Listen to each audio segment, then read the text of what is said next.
Welcome to the Kackbrat Chronicles.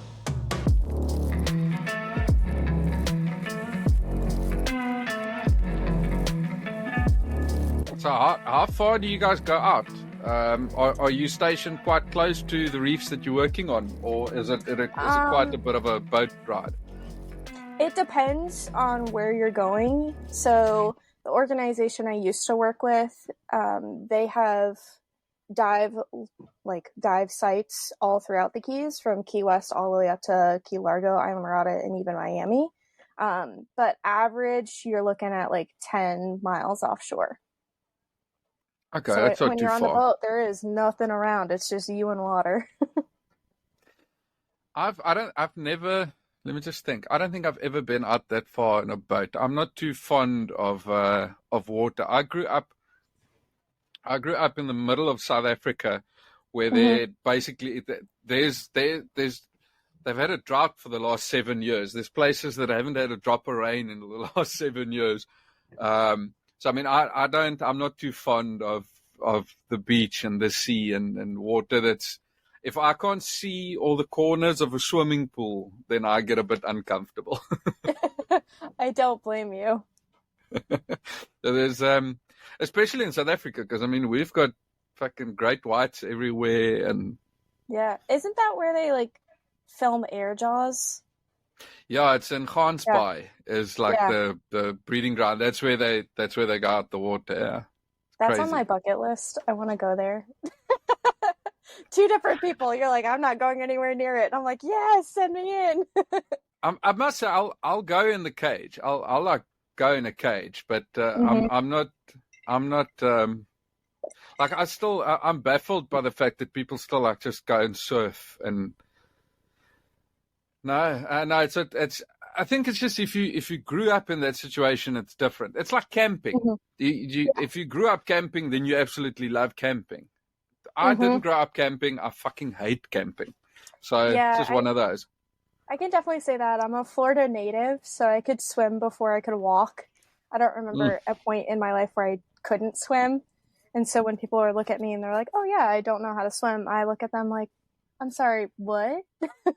That's such a different world of an experience in comparison. And I didn't grow up camping either, so I hate camping. And I think grizzly bears, or bears in general, are just the craziest creatures, and I'm always a little bit nervous, like, am I going to get eaten out here? But I assume that's how most people feel in swimming in the ocean. Same way of, am I going to get eaten out here by a shark? But you guys have a different set of rules in Florida, because you also have fucking gators and massive snakes and stuff. There's just you're borderline Australia at this point. Borderline Australia, yeah. I saw a meme online recently where it's like making fun of the "Welcome to Florida," the state sign, and it looks very similar to Jurassic Park. And I said, well, I guess they're not wrong. Great stuff. Do you? But tell me, you get what do you call it? You still get seasick though, or not? Yes. Not anymore. Yes. So, that's the ongoing joke. For me personally, I struggle with seasickness, and I know a variety and many other people that get different kinds of seasickness, including other marine biologists. But I struggled with it for the longest time. It happened when I was first a kid. I was on a cruise ship, and we went through a tropical storm, and it was like over 40-foot seas. And we were on the fourth deck of this cruise ship, and a wave came up and splashed the deck. I will never forget that. And I remember just being sicker than a dog on that cruise. And from that point on, it was just never the same. My equilibrium was so off, and I couldn't, on rough days out there, I can't even handle it until I finally found a prescription that worked for me. But I started doing, I tried the bands, I tried the glasses that had water in them that you see on TikTok.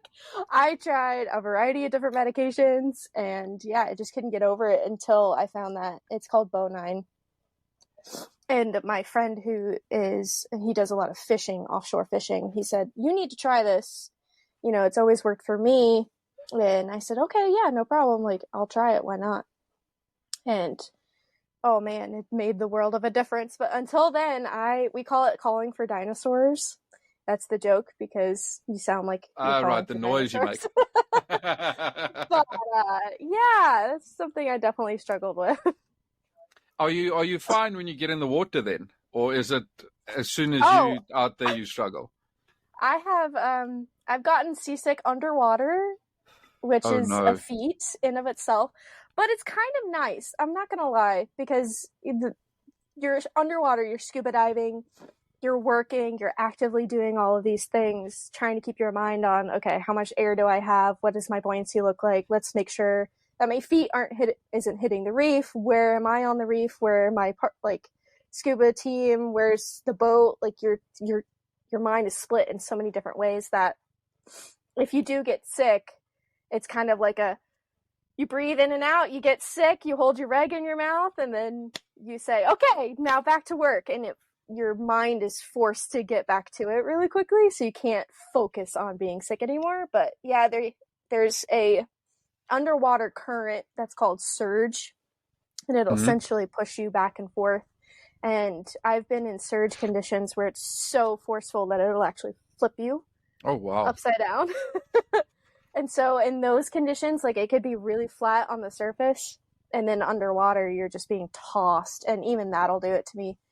But yeah, it's a struggle. It's fine. It's I don't think, but I always wonder whether it's like I can honestly at this point say that it's not for me. I probably won't like it, but there's always that little part to me that goes, like, maybe you must just do it once, and then it's the most amazing thing ever, and then I'm hooked. Then it's the only thing Yeah. I want to do. Yeah. Because I was like that with flying.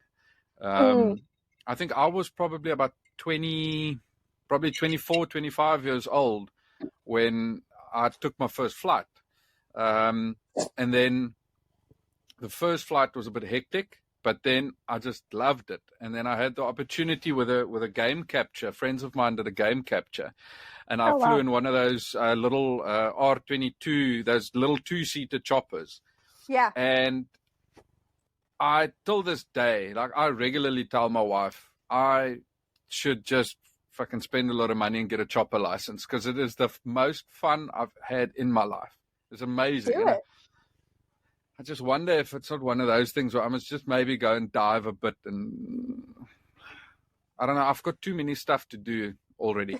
I wanna ask you, because I've got a friend, a South African that also lives in Florida somewhere, and I asked him about this, but he had no idea that this even happened. Do you know about the aliens that they found there in the mall in Miami? Just like in the first week in January, there was this thing. What? I can't remember the mall's name, but it's obviously a hoax or something. But there was this story online that went on that I take it that you obviously also don't know about. No, I have no idea. But obviously, if anywhere, it would be Miami. It would be Miami. No, there was this thing with these videos of apparent 10 feet tall aliens moving around this mall, and there was like 200, I think over 200 police vehicles surrounding this mall. And the story then came out that it was apparently a bunch of teenagers that basically took over the mall and played with fireworks and stuff. But then obviously the videos show that there's these blurry things moving around. So I thought you might actually know about it. No, I had no idea, but that adds up, of course, for Miami. I did see something with like a couple of videos of like a bunch of police around a building, but I assumed it was like, active shooter or some sort of shooter situation. So I didn't know if that could be the same thing. But I mean, if it's aliens and kids playing with fireworks instead, I'd much rather have that. There's It's always so fascinating that all of these things always just happen in America. It's just like Yeah. everywhere over America. They never go to fucking the middle of Africa or somewhere No, or Europe. It's always in America. It's always very funny. of course. Um, okay, but anyway, to get off that topic then. So you are a very cool marine biologist. Is that Yeah. what you call yourself, or have you got some other name for it? Yeah. So I am technically a marine biologist, but there's like obviously niches within marine biologist. I would be more specifically a coral biologist out of everything else. But, of course, there's like sea turtle biologist and dolphin biologist and, crab biologist and coral reef ecologist. It gets really complicated. So marine biologist works just fine. And okay, so you specialize now in coral. Mhm. Why specifically coral? So I never expected to be working in coral. I went in initially thinking, oh, I'm going to work with sharks and rays. That was my passion. I treated Shark Week like it was a religious holiday. I would not move my butt from that TV. We talked about Air Jaws a second ago. Mm. Immediately, like, oh, that's what I want to do. And I graduated in the pandemic. It was great. And so I took about like 8 months. I was working at a grocery store at the time, essential business, still had to pay my bills. And I said, okay, I really got to get out of this. I am living in North Carolina. It's the middle of December. I'm cold. I'm not near the beach. What do I need to do? And I remember when I was doing my undergrad in college, I went to Belize on a study abroad trip. We went for 12 days. I got destroyed by mosquitoes. And I dove on 3 different reefs and did a coral bleaching analysis of those reefs. And I remember thinking to myself, okay, I really enjoyed that. I thought it was interesting work. I loved being underwater and seeing those ecosystems. Why not look into a coral reef? Like internship, and that way I can still build my resume as I continue to figure out what the heck I want to do with my life, because I knew sharks and rays was it, but I wasn't 100% positive at that point. And so I applied for an internship down in the Keys with a coral restoration organization. I got accepted, which I was jumping up and down for joy because I no longer had to work at a grocery store and I was going to be warm. finally warm. And so I moved down here and I started that internship in, January, and it completely pivoted everything that I wanted to do. I fell in love with the work. I fell in love even harder with the coral. The people there and the scientists there were absolutely fabulous. And I decided, okay, I'm just never going to leave. And so when it started coming to the end of my internship, I kind of took a ballsy move and I emailed the senior vice president of research there. And I said, hey, you only have 3 people on your team. You need a 4th one. And here's why it should be me, essentially. And that was my pitch to her. And she actually listened. And she was like, you know what? You're right. And so they developed a position. They opened a position. They interviewed a couple candidates, including myself. And I remember going into that interview just like shaking like a leaf. And I had, 13 questions prepared for her. And I left the interview and I was talking to the team my mentors that I had worked with. And I was like, yeah, it went well, but I was a little bit nervous. And we talked about these couple things. They're like, oh, that's good. And she walked up behind me and she said, yeah, you guys chatting with our new coral restoration technician right here? And I just look over her like, what? And, jumping for joy. And so I worked there up until this past October. And that was all like restoration based. And then I switched to this new organization that I'm currently working with, which is still located down in the Keys, but it's more aquarium based, which is just a completely different pivot way of looking at coral and coral aquaculture specifically, because both job titles required experience with coral aquaculture. So yeah, just I get to play in water all day and look at pretty corals and study them and figure out what they want and what they need. And I started my Instagram page, which you found me on. Yeah. Just because I wanted to talk about it more. And I really like talking about conservation and ocean and like everything about the ocean. And one of my mentors, she approached me and she said, you'd be really good if you started a social media page. And I was like, what? Like, I'm not good at recording myself. I'm not, I just like taking pretty pictures underwater. And she goes, no, you're artsy and you like music. You could do it. And so kind of with her guidance, it started exploding, and here we are. It is truly amazing how, I mean, it's, I think to oversimplify it, it is just taking pictures and posting videos and stuff online. But through something like Instagram, you are able to bring so much attention to a pretty good subject like conservation of coral. I mean, there's a few of your reels and stuff that had well over 1 million views, which is crazy. Absolutely insane. I couldn't believe them. It is obviously not oversimplifying it. You do, I do take that you do a bit of grafting with the videos and stuff and make sure it looks a certain way. And your content is amazing. Because I was looking for, like I told you in our conversations, the emails and stuff, I was looking for someone to talk about coral, because coral, I don't understand it. There's a bit of, I won't say I don't understand it. I do understand it, but it blows my mind a little bit. And I wanted to talk to someone that actually, I didn't want to just Google it. I wanted to talk to someone that actually knows what they're talking about. And obviously here we are. But it is, it's amazing how Instagram has changed the game. But tell me, how did you, obviously, like you said, growing up in Florida, you're always in the water and sort of always busy with it. Has it been just always, you just always wanted to do something in terms of marine biology? Yeah, so I said I wanted to be a marine biologist since before I could pronounce it correctly. I always said marine biologist when I was like 5. And I don't know, the ocean always brought me this sense of calm. Even when I was a little kid, if I was upset about something, or if I couldn't take a nap, or if, I got like a bad grade, or if I just needed to kind of recenter myself in high school, I would go to the beach. That's the place I would go. I'd stick my toes in the sand. I'd listen to the waves.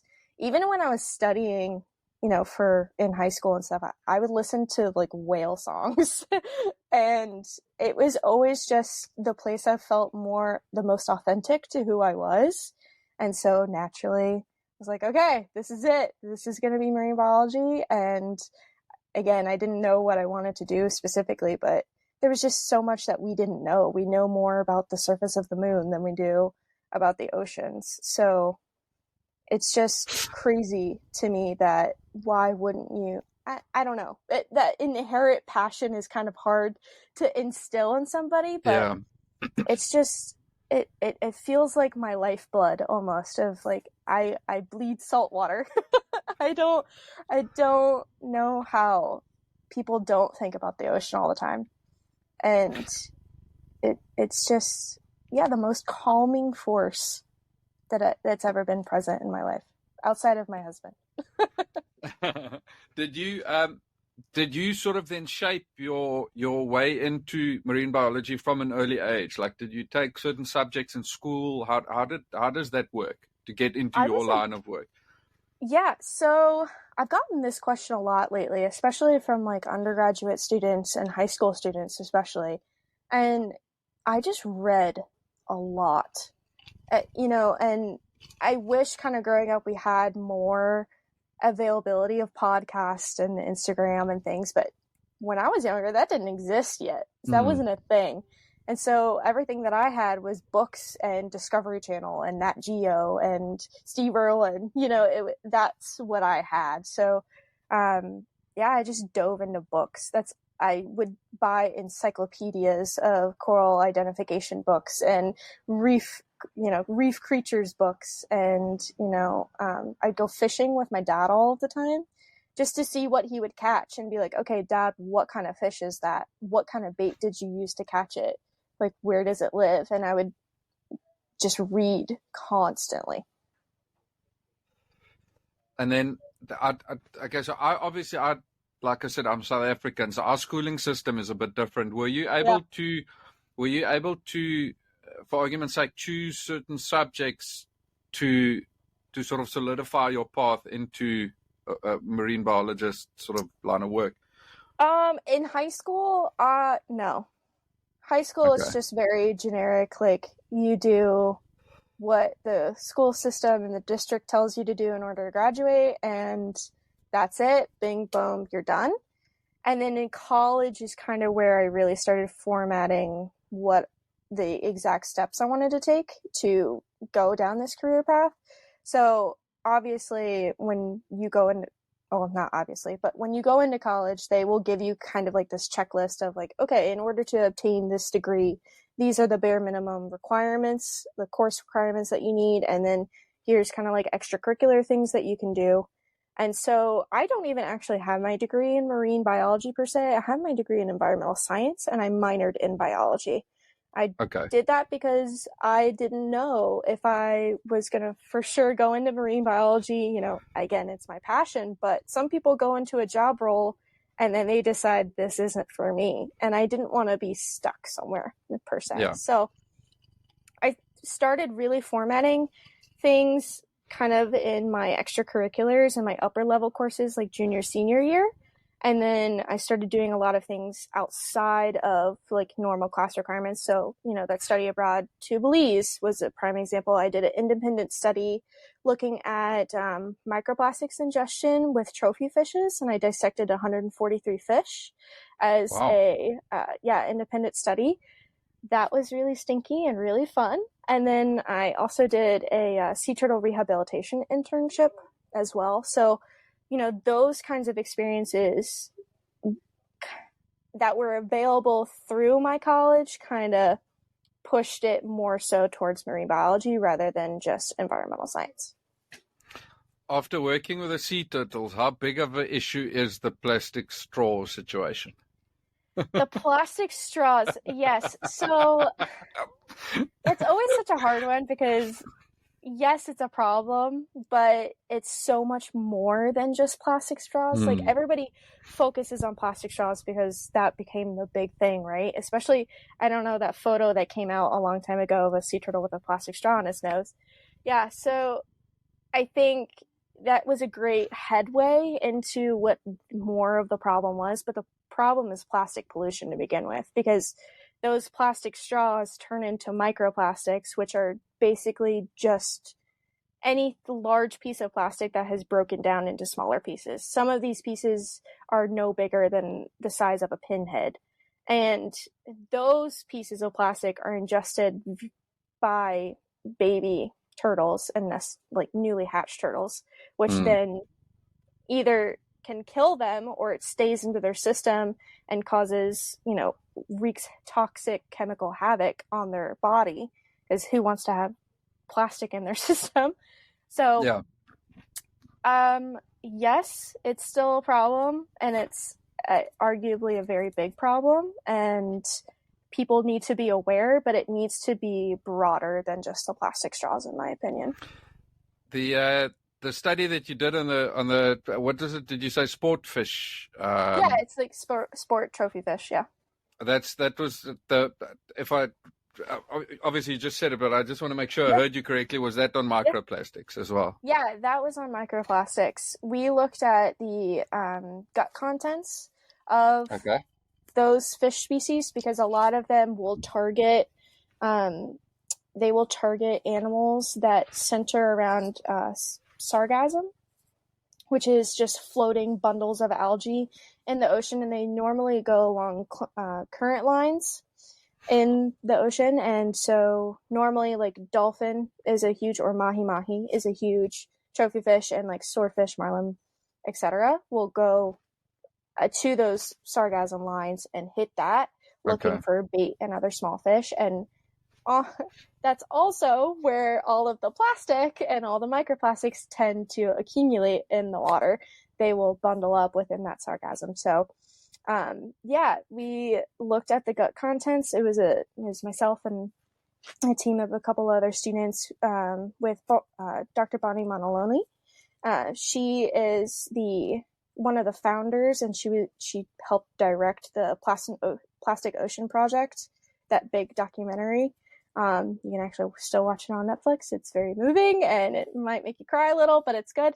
And we worked with her and looked at gut contents for all those fish. And we had to dissect them all, and then we used a computer system software to analyze, and chemical software to analyze the plastics in their system, which was crazy. Is plastics a big problem for the coral as well, or not in such a scale?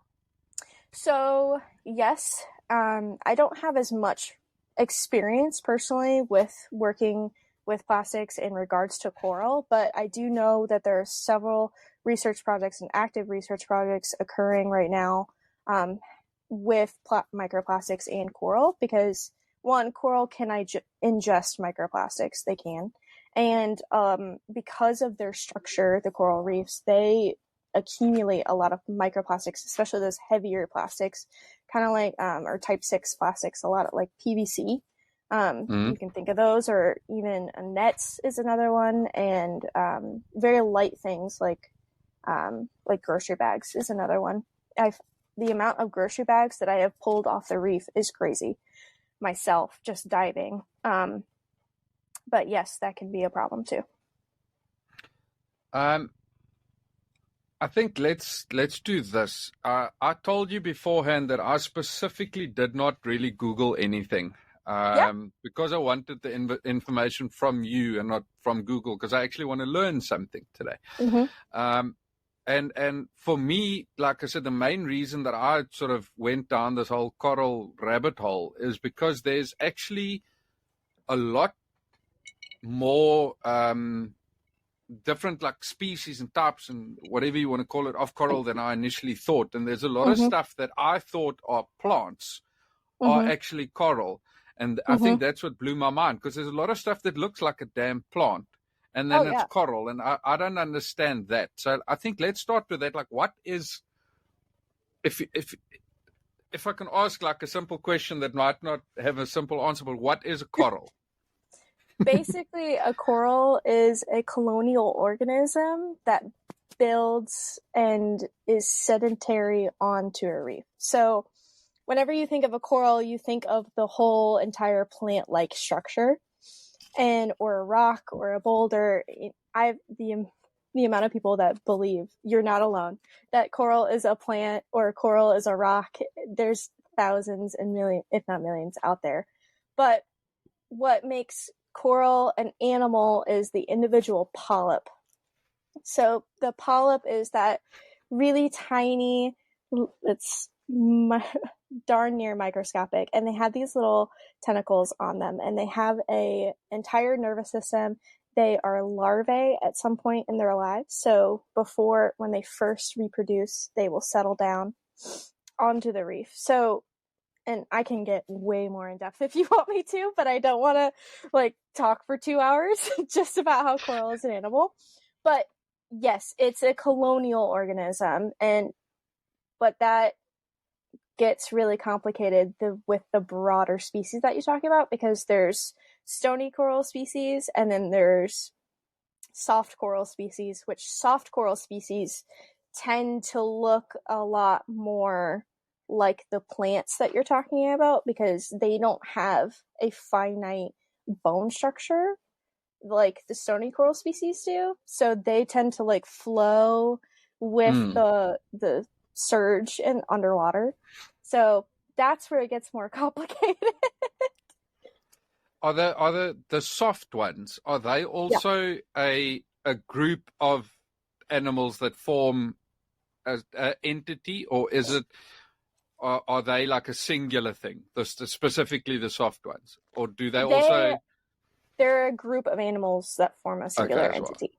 Yes. Okay. Yes. So take me through the life cycle of I mean, obviously there's thousands of different species, but if you want to Yeah. take like one and focus Yeah. on that, can you take me through like the life cycle of coral? Yeah, so the coral that I most have the most experience with is going to be Acropora palmata, which is we lovingly call APAL or elkhorn coral. Those are the ones Okay. that have the really thick, wide branches. That's going to be kind of like my species that I can really talk about. Okay. But essentially, you'll have a mature colony, which corals become mature at size and not age, which is like very complicated for some people. But essentially, every coral will become sexually mature around a dinner plate size. So you can think of a small dinner plate. This is going to be Sorry, just for clarity, that's now the group of things. That's not the singular little polyp. That's now the not group the when the singular little group polyp. of This polyps is get the to that group size. of polyps. Yes. Okay.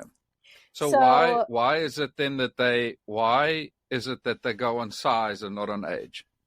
because at that point they're so wrapped up in a position of fueling themselves to grow, because coral reefs are such a war zone as far as like territory of, okay, this is my space, you're not allowed to like put the stake in the ground.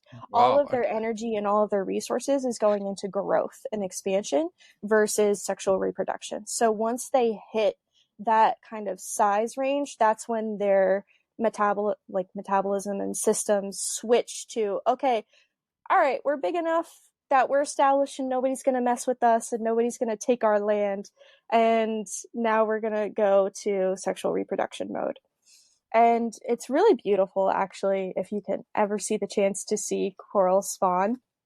It is like watching pure magic. And basically what happens is, in coordination with chemical cues in the water and the full moon, it happens like late August, September, and that's like the time frame, in coordination with the full moon, and they will release their gamete bundles into the water column. So these gamete bundles, sperm and egg into the water column, and all of the coral colonies will release at the same time, basically. So it looks kind of like underwater snow, Okay. except they're floating up, and it's really beautiful. But basically, those will all form to the surface, and they're in these bundles. So through wave action, they'll kind of separate, and then obviously you have the word just flitted from my head completely. You'll have fertilization in the water Okay. column, and then through a period of a couple of weeks, you'll actually see the larvae start to form, and that's where we call them the bumper car phase, because they'll start knocking into things and actively swimming, which is part of the reason that they're categorized as animals, because they have a stage in their life cycle that they are actively swimming.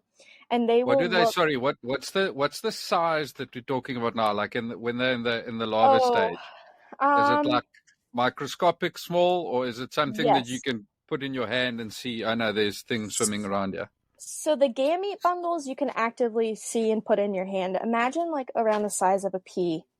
And Okay. then as far as the larvae goes, you need a microscope to be able to see it. Otherwise, you're not going to be able to actively see them swimming around, which is so unfortunate, because I think that's where like a lot of the gaps are. You asked me like, do you have anything show and tell? I'm like, all of this is underwater. I wish I could.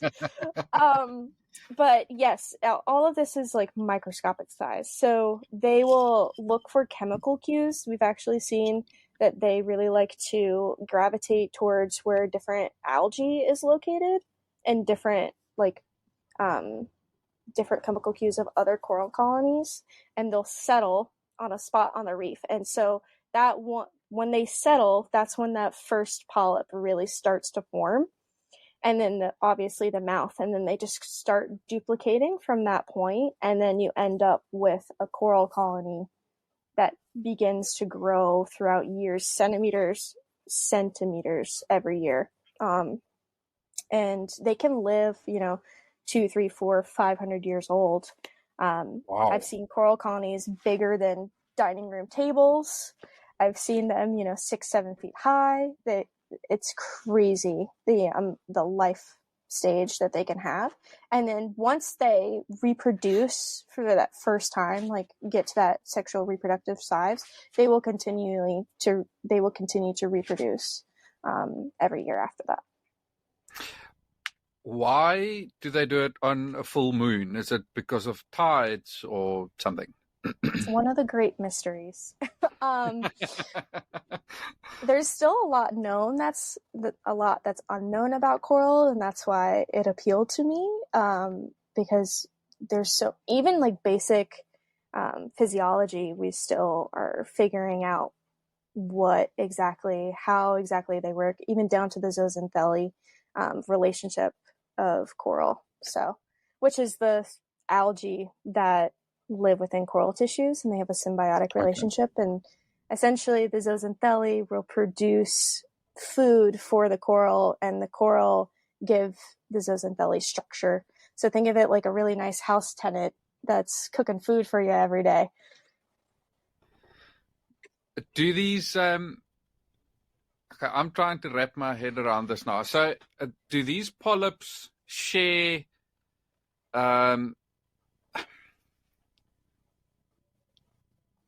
like if you take all of the polyps in, like we said now, in like a dinner plate size coral, mm-hmm.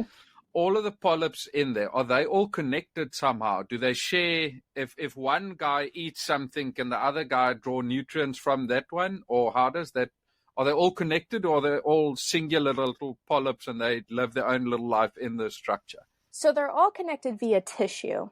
And okay. then they become individualized, like the more you sink down and look into it. When they pull stuff into their mouths, that's individualized, but the overall tissue of the coral, that's all connected. So it is one, so it becomes like one animal, or am I?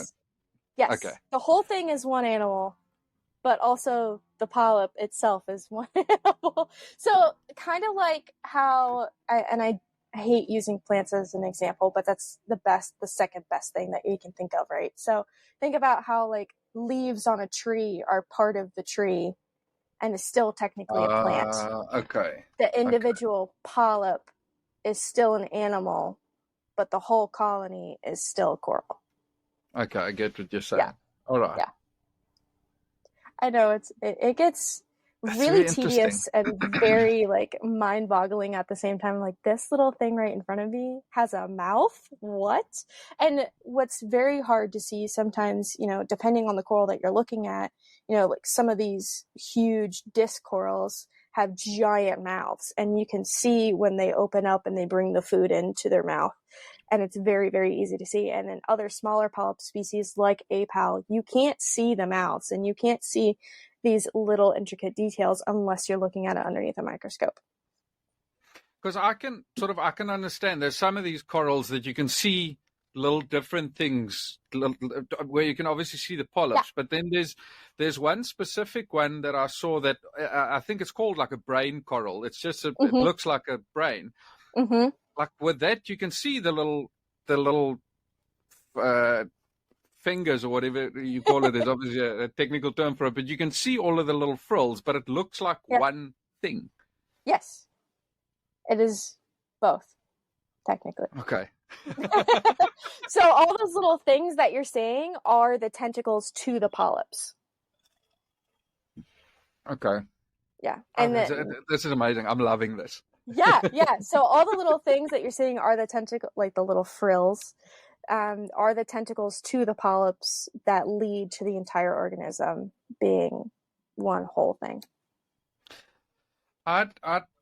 When I started looking at this a few months ago, I think I got to a Google point where it said like there's about 6,000 different species of coral. Uh-huh. Are we at a point where there's a set amount? Have we discovered all of them, or are we No. still discovering new ones every now and again? Yes. There's no way that we have found all the different kinds of coral.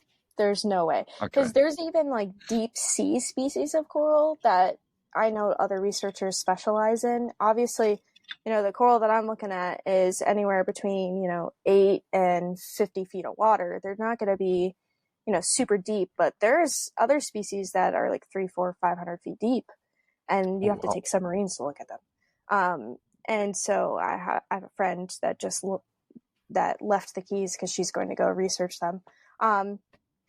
And so especially regarding those species, they're definitely going to be continuing to find more. And then one interesting thing that I have seen through my work, my more recent work, is that corals can morph. So they can morph in like their different colors that they express, and they can morph in the patterns that they have. So technically, you can say, oh, okay, that's some of these names are really ridiculous for some of the zoanthids that I work with. Like one of them's called a gorilla nipple, and you're like, what? And you're like, you're looking at it, and one of them's called a green galaxy, and you'll see this green galaxy zoanthid, which is it's a soft coral, and it's got I've seen one of those. Yeah, and it's got these beautiful sparkle. It's very common in aquariums. A lot of people have them in their aquariums at home and like throughout the aquarium trade. And it's got these beautiful green sparkles and stripes all through it.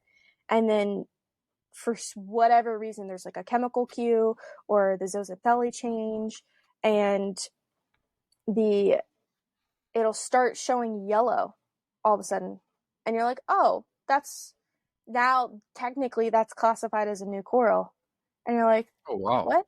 So I would be, if somebody looked at me and said, oh yeah, we've definitely found all the types of coral, I would look at them and be like, there's no way.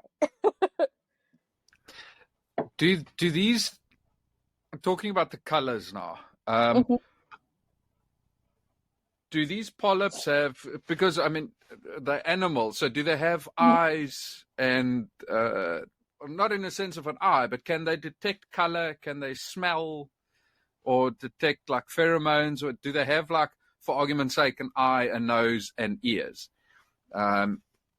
In not necessarily in that sense, but can they see, like, why would they have different colors?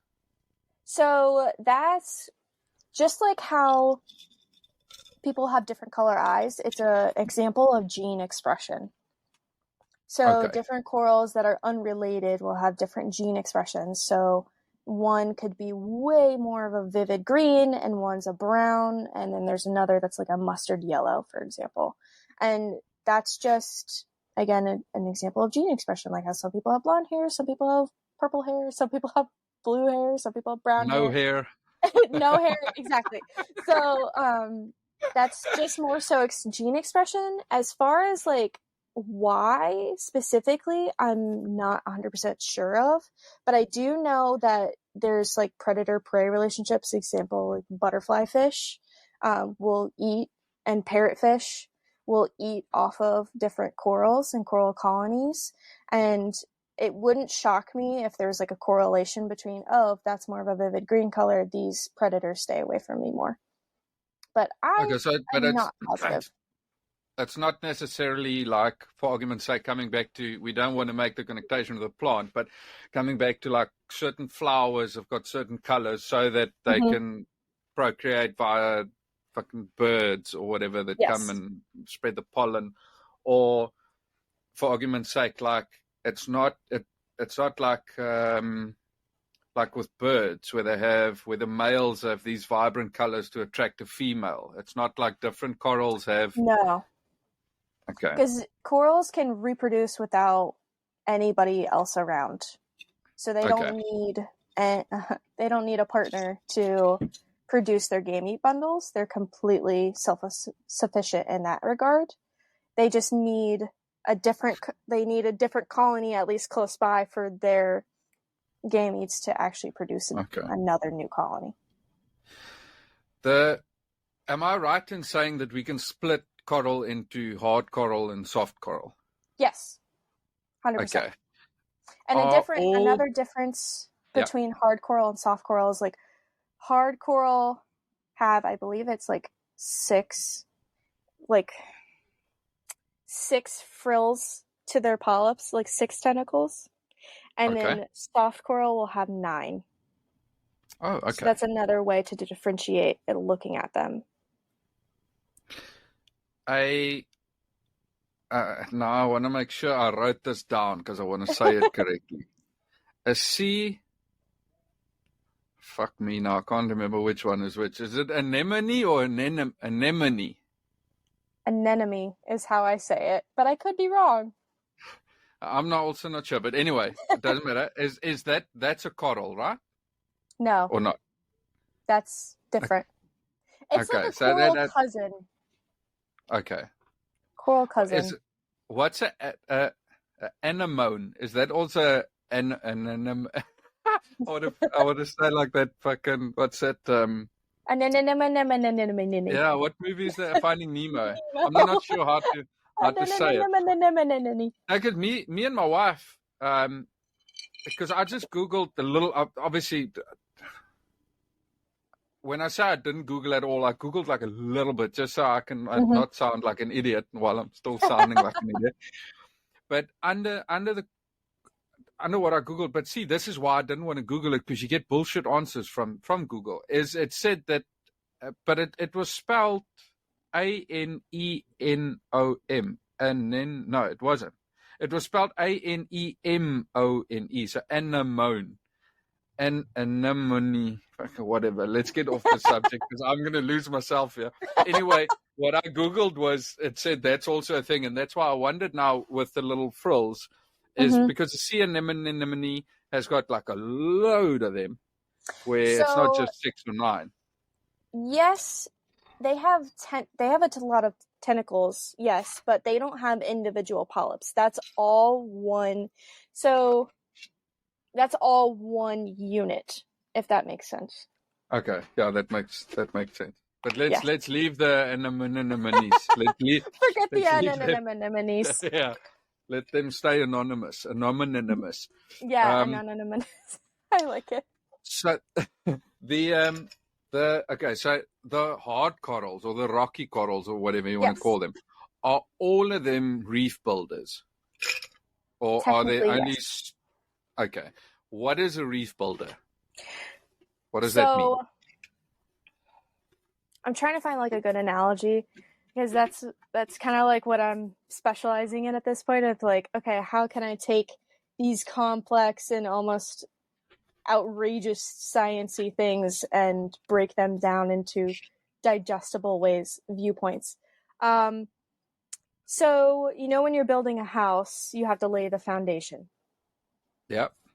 And normally the foundation is concrete or something that is rock solid and it's not going to go anywhere. And then you can put other, I hate to use the word weaker materials like wood and all your different furnishings and your shingles and windows, all of these things on top of that foundation. So basically, when you hear the term reef builders, you're thinking of those corals that are laying the foundation. So those reef building corals are made up of calcium carbonate. They have a skeleton, just like how you and I have a skeleton. You peel back the tissue and they have a rock hard skeleton. And so throughout time, those corals will continue to grow and layer on top of themselves, which build essentially the ecosystem for other things to come in and grow on, like the soft corals, like the anemones, like the sea fans, sponges, all of the various things that make a coral reef full of life. And then you'll get the fish, and then you'll get the predators, and just kind of stacks on top of that. But without those main species building that foundation, you don't have a reef. So that's where the term reef builders comes from. Reef builders, okay.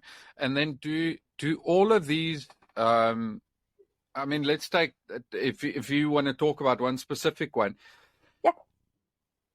That specific one, that is a reef builder, that is a rocky type of coral. Do they all have like solid, specific structures where you can go, if you see it, oh, that's that one? Or do they sometimes just build in a different way and one just forms a ball instead of these alcorns or whatever you call it? Yeah, so that's part of like determining which kinds of species it is what kind of structure that it forms. So most of the time you'll see it like within stony corals, you'll also see branching species, which is like that apal that I was talking about, which again, you'll see those big branches. And then you'll see bouldering species, which is like that brain coral, which is the typical dome boulder shape. So that's like another split within stony corals or hard corals that you'll see, and it gets like continually more and more technical as you go down, but yes, you'll see boulder or massive species, and then you'll see branching species, which you'll see like staghorn and apal are both, or acer and apal are both in the branching species, and then MCAV, Peastree, Peakley, all of those are within the bouldering species. And I know I just said a bunch of abbreviations. No, it's 100%. But so a staghorn will always look like a staghorn. You don't get a staghorn that forms a boulder. No. Is it because, now this is my own little train of thought here. Yeah. Do for argument's sake, do they build that specific type for more surface area? Yeah. Okay. Points for Philip. Yes, points for Philip. Check. A plus. So that's quite passing cool. the coral class.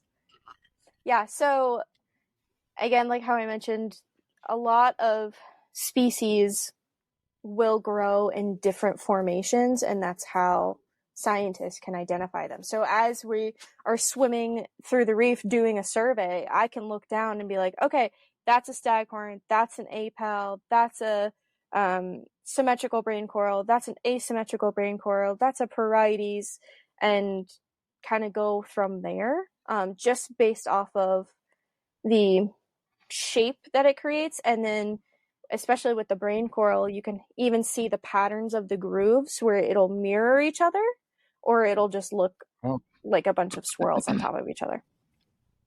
So what's the difference then, obviously, besides just how they look? What's the difference between a symmetrical and an asymmetrical? Why do they go either side? Do you know?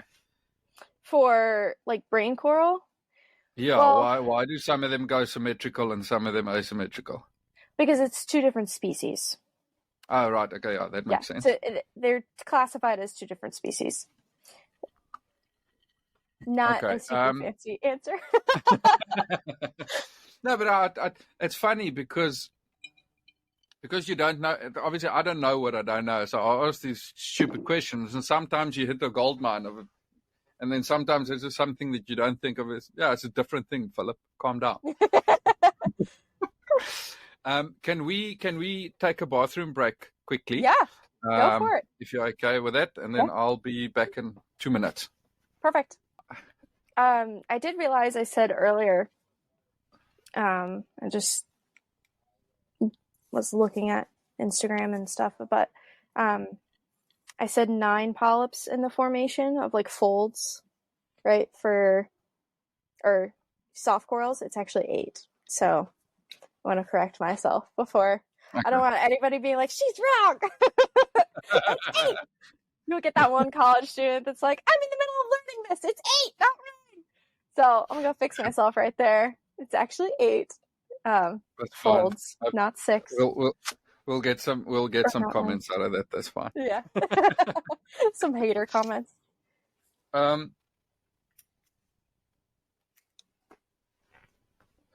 So these, I want to come back to. Let me just pull myself towards myself here. No, you're good. If you want, if you really want me to boggle your mind, I can tell you about the thing that boggled my mind the most when I started my internship. Go for it. So, they do this thing. We touched on reproduction. I touched on like natural reproduction of corals, but humans have found this, and scientists have found this lovely new way of asexually reproducing corals, which uses microfragmentation. And that's where you take a saw and you literally cut the thing into pieces.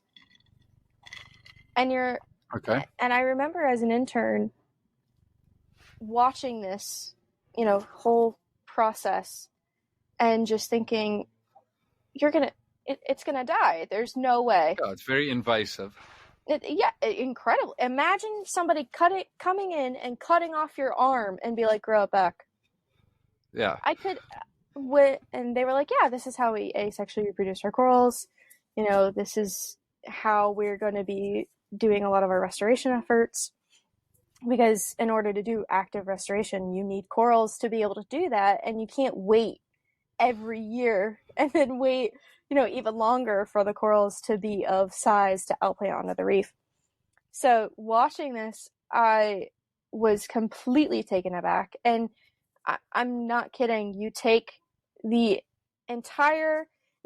put corals on these things, on ceramic plugs is what it does. And you cut through the ceramic disc and you cut through this little, you've seen pictures of these big domes of coral. So imagine a miniature size of that, no bigger than a silver dollar, or a golf ball is another good example. And you take a saw and you cut it in half, and then you cut it in half again. So you get 4 pieces. And then as you go on and get more experience, you can even cut them down to like 15 pieces, the size of a Lego. And wow, you use marine aquarium glue, and you can kind of like a super glue, and you glue them down onto this. Oh, can you hear me? yay! Sorry, No problem. I don't know what just happened. My computer just freaked out for a second. I'm like, I made sure it was charged. Anyway, You can hear me and you can see me fine. Yeah, I can see you. Can you see me? Yeah. I've got you. I was like, oh no, the bug fix is the under construction. Here we go. But what was I saying? Oh, they take these very flat now pieces of coral that are no bigger than the size of a Lego, and they glue them onto these ceramic discs and put it back into the raceway or into the tank, and they will recover and grow just fine. And they don't act like they just lost a limb or lost all their buddies. As long as there's like a certain amount of polyps within that piece, anywhere from, if you're looking at larger polyp species like MCAV, which is the great star coral, that's one of my favorites. 5 polyps in a piece, or for apal at least 10, 15 polyps in a piece, it can completely recover and regrow perfectly fine from that very evasive, shocking aspect of being cut into a million pieces. And they actually discovered this through one of the scientists. He took one of those big staghorn colonies that had all those little branchings, and he was moving it between tanks, and he dropped it on the floor on accident, and it shattered into a million pieces. And he's like, oh, what did I just do? Oh no, I know. And this, of course, happened years ago. But he threw it. He's like, okay, I have to go somewhere else. I can't deal with this right now. Let me just throw all these pieces back into a tank, and I'll deal with it later. And like things happen in science, deal with it later can sometimes mean 2 to 3 weeks later. And he walks up to the tank and he sees all these pieces have not only recovered but started growing new polyps again. And wow.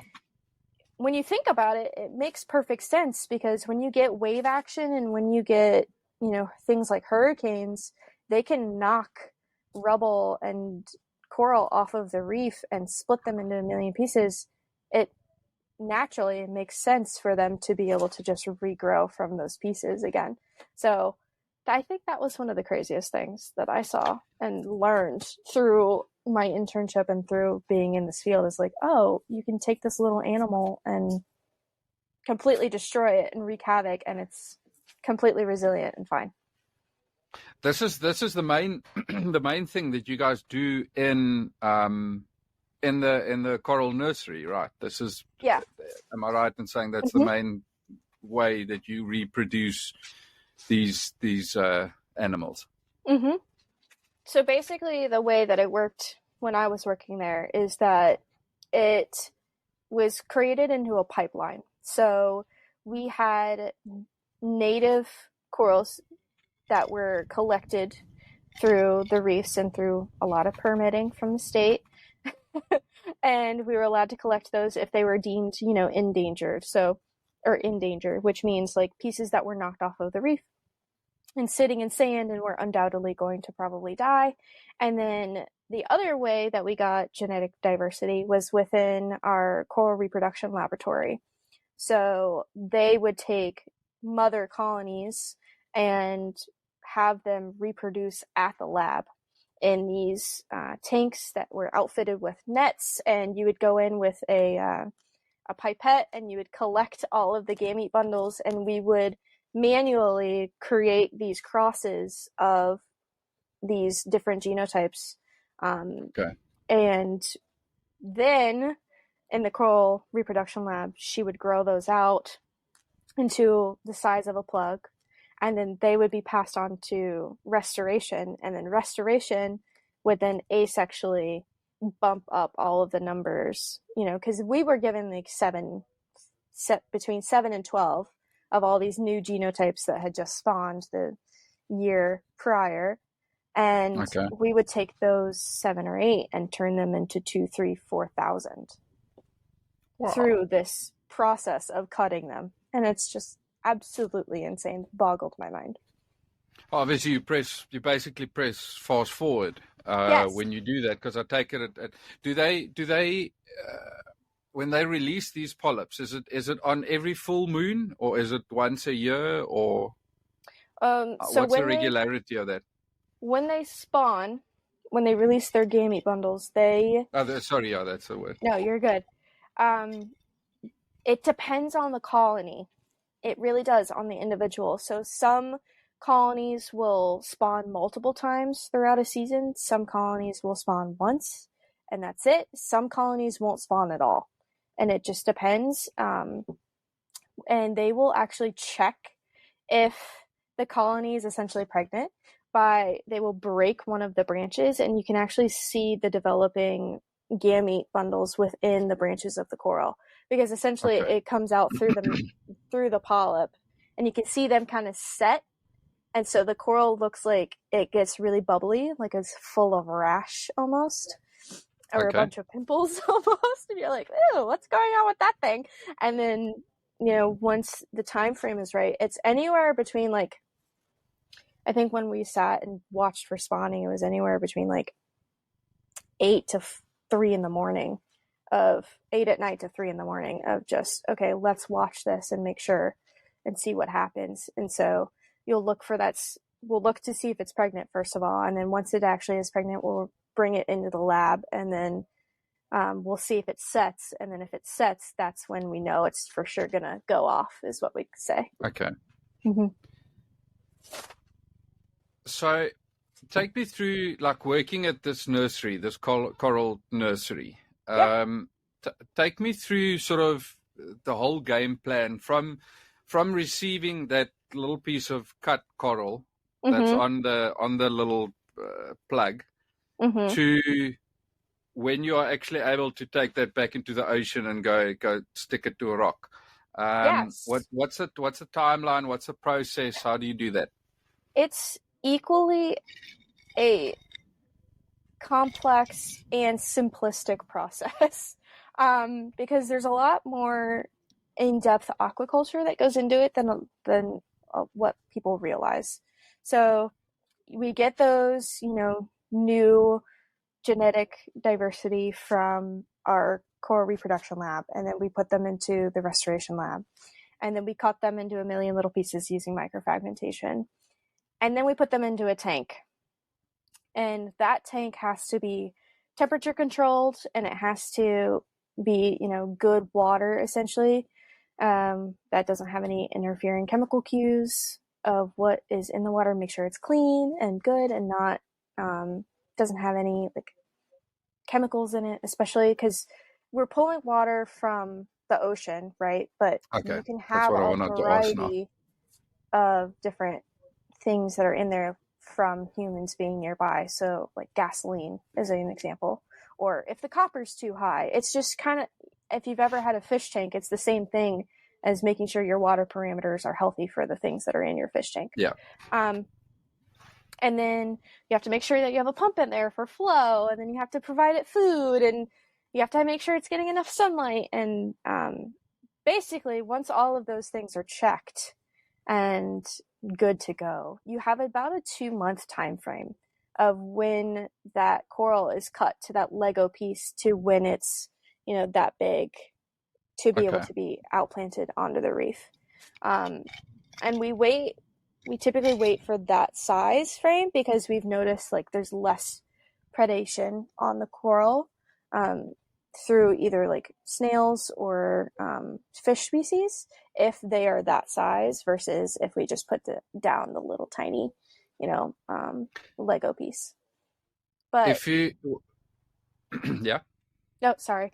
And then once it's that size, then we'll take it out, and that whole process starts the outplanting process. So the boat needs to be prepped, the coolers need to be collected, and then the inventory needs to be looked at because we don't want to be outplanting one genetic species, like the same genetic clone of this exact species over and over and over again in one location.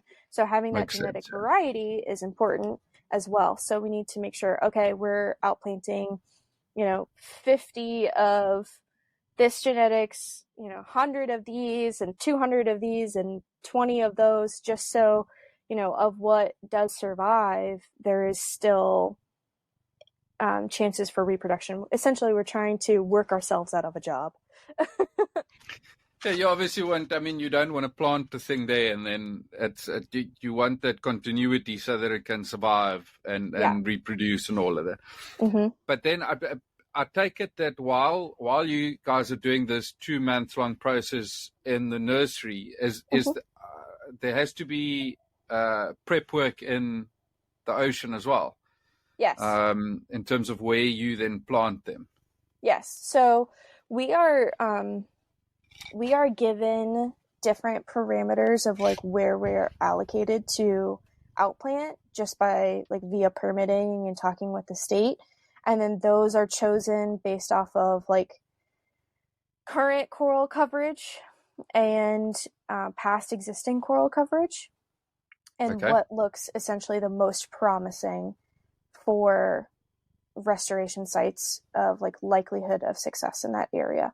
So, the overall goal, we technically have 3% coral coverage in some of these sites, and we want to boost it to at least 25% coral coverage. So when you're looking down at the bottom, you're not seeing sand or rocks, you're seeing live coral.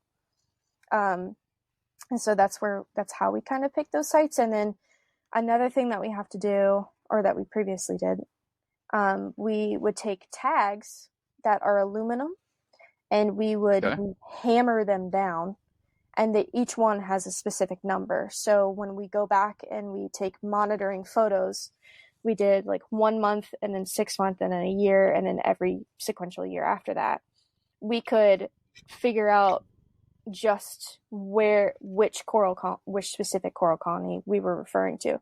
Because if I went to my boss and I said, hey, coral colony number 5 at site CP123, is doing really well, we should, do a study on that one, or we should, take a sample of that specific genetic tissue and see what's different in comparison to the rest of those at the site.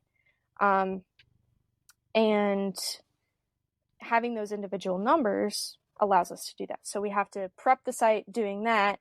And then we also have to clean the site. So a big issue is having macroalgae on our reefs as well, just because they can outcompete the coral in terms of growth, and they can actually smother and overgrow the coral and not allow it to Okay. have enough access to light, which then kills the coral, which is not good. And so we have to clean the site, and essentially we go down with these brushes that have steel tips, basically, and we scrub where we're about to outplant the coral. And this also allows the epoxy that we use to adhere to the site a lot better. But that's the kind of prep work that goes into it. And then when we actually outplant, we'll take the boat out, obviously, and we'll load the corals into coolers. And when we get there, one person goes down with the coral, with the coolers, and we put them all into racks. And then we all meet that person down there, and it's on essentially a checklist of like, okay, you have coral AP2 and AP3. I'm going to outplant AP4 and AP5. Teammate 1 is going to outplant coral AP6 and AP7, and your tag numbers are 1 through 30. Your tag numbers are 31 through 60. Your tag numbers are 61 through 80. And it goes very smoothly that way. Okay, so there's quite a bit of, call it admin that goes with this to secure a successful diversity outplant. of ones. Yes. Of like the stuff that you plant. Tell me, sorry. No problem. When you look at the planting sites, at the physical place that you go and plant out these coral, are you guys looking at places that the sort of like that the coral have the best chance at survival, or are you looking at specifically places that are where there is a scarcity of coral, if that makes sense? Are you both? Okay. Yeah, we take both into consideration whenever we're choosing sites. Okay. There's so much more that goes into this than I think what meets the eye, because you tend to think, no, you just go out and throw the things off the boat and they thrive, but it is I think that's actually something else I want to ask you is do these corals have to have a anchor point? What happens if you plant out this coral and it gets loose? Will it die then? It depends. So we've seen ones that, have come loose and then they can reattach in a different location. And they're perfectly fine. But statistically, like that's really low in comparison to the ones that are adhered. And naturally the corals will like cement themselves to the reefs whenever they naturally like settle onto the reef and when they're larvae. So no matter what, they're going to need an anchor point in order to live. If they don't have an anchor point, they're not going to live long term. But what I have seen, it's funny that you mentioned like just toss them off the boat. What I have seen is different research going on, especially out in the Red Sea, where they take these essentially calcium carbonate, like limestone, and it looks like X's or like pegs, and they will adhere the frag to that, and then they'll just throw it off the boat. Oh, so they make a little anchor for it almost. Yeah, and they make an anchor for it, and they just throw it off the boat. And I'm not sure. I specifically have not seen that in person, but I've seen the X's, and I've been part of conversations of like exploration of new ideas, because like you said, that's a lot of physical arm and administrative work to be able to do an entire outplant. And so, when you have a team of 4 people, the max coral that you're getting out in one day is probably around 2,000. And that's not enough for long-term success. That sounds like a lot though. It does. And it is amazing when you're part of that team and you're like, oh my gosh, we got 2,000 corals out today. That's absolutely fantastic. And then statistically, you step back and you look at the math and it's not mathing. And you're like, okay, this is great. And I love what we're doing. And this is something is better than nothing, but this is still not going to be enough. Is this a process of every 2 months you guys go out and replant or outplant them, or is it like, have you got an ongoing thing of like, wait, how can I ask this better?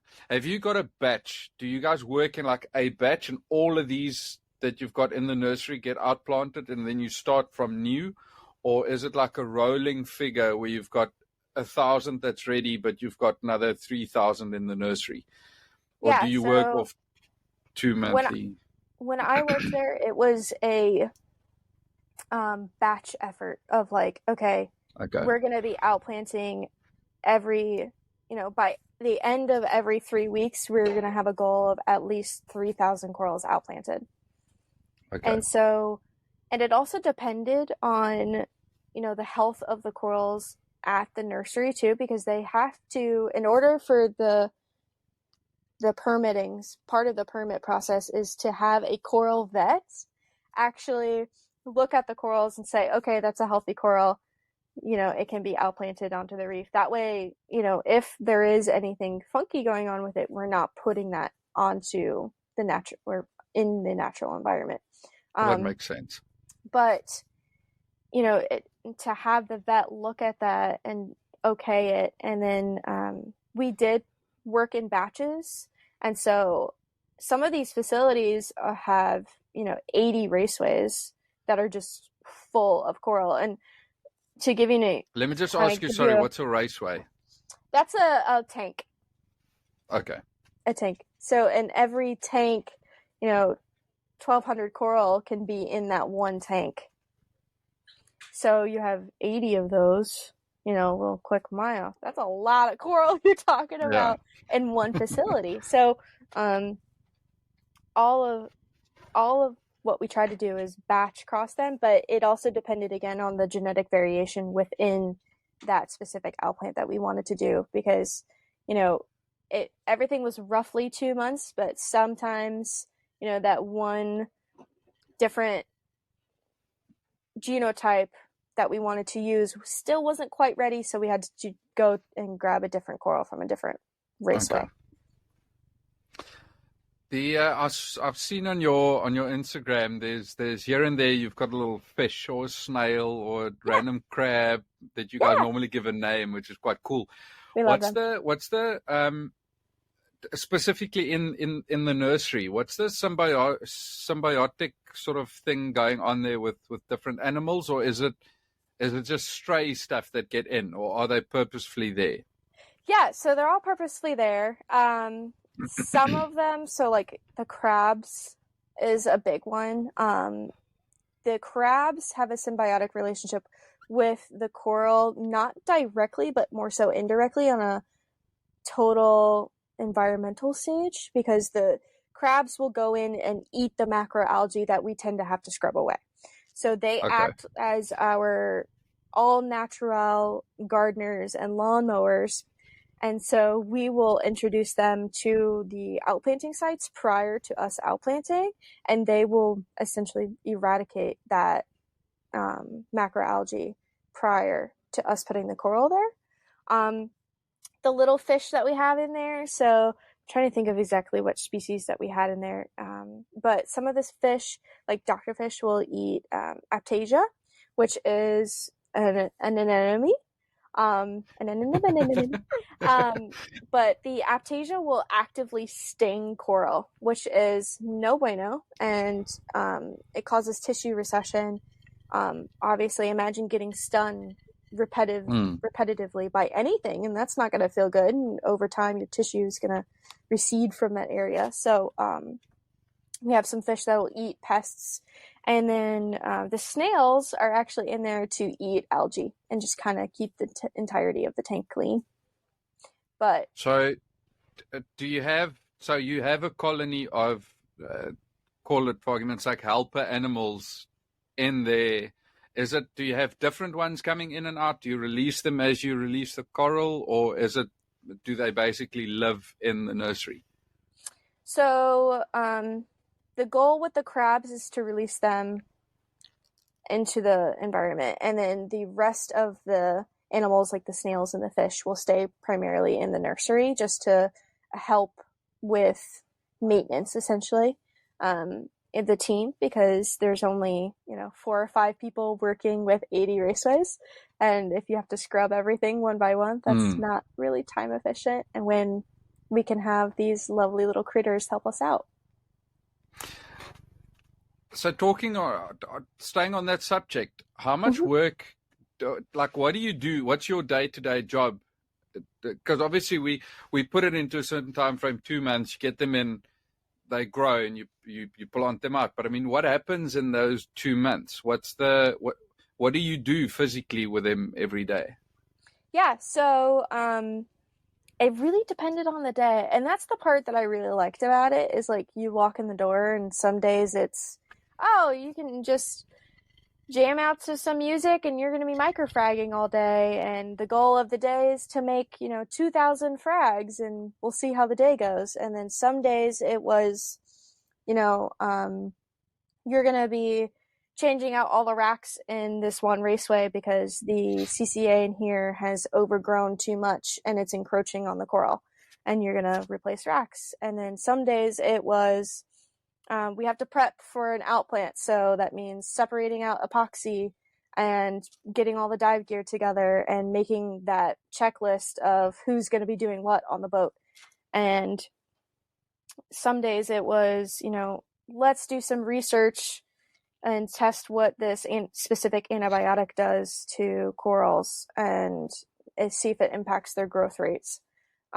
So kind of every day was a variation, and then some days it was, oh, you're going to be going out diving and outplanting. See you later. We'll see you in a couple hours.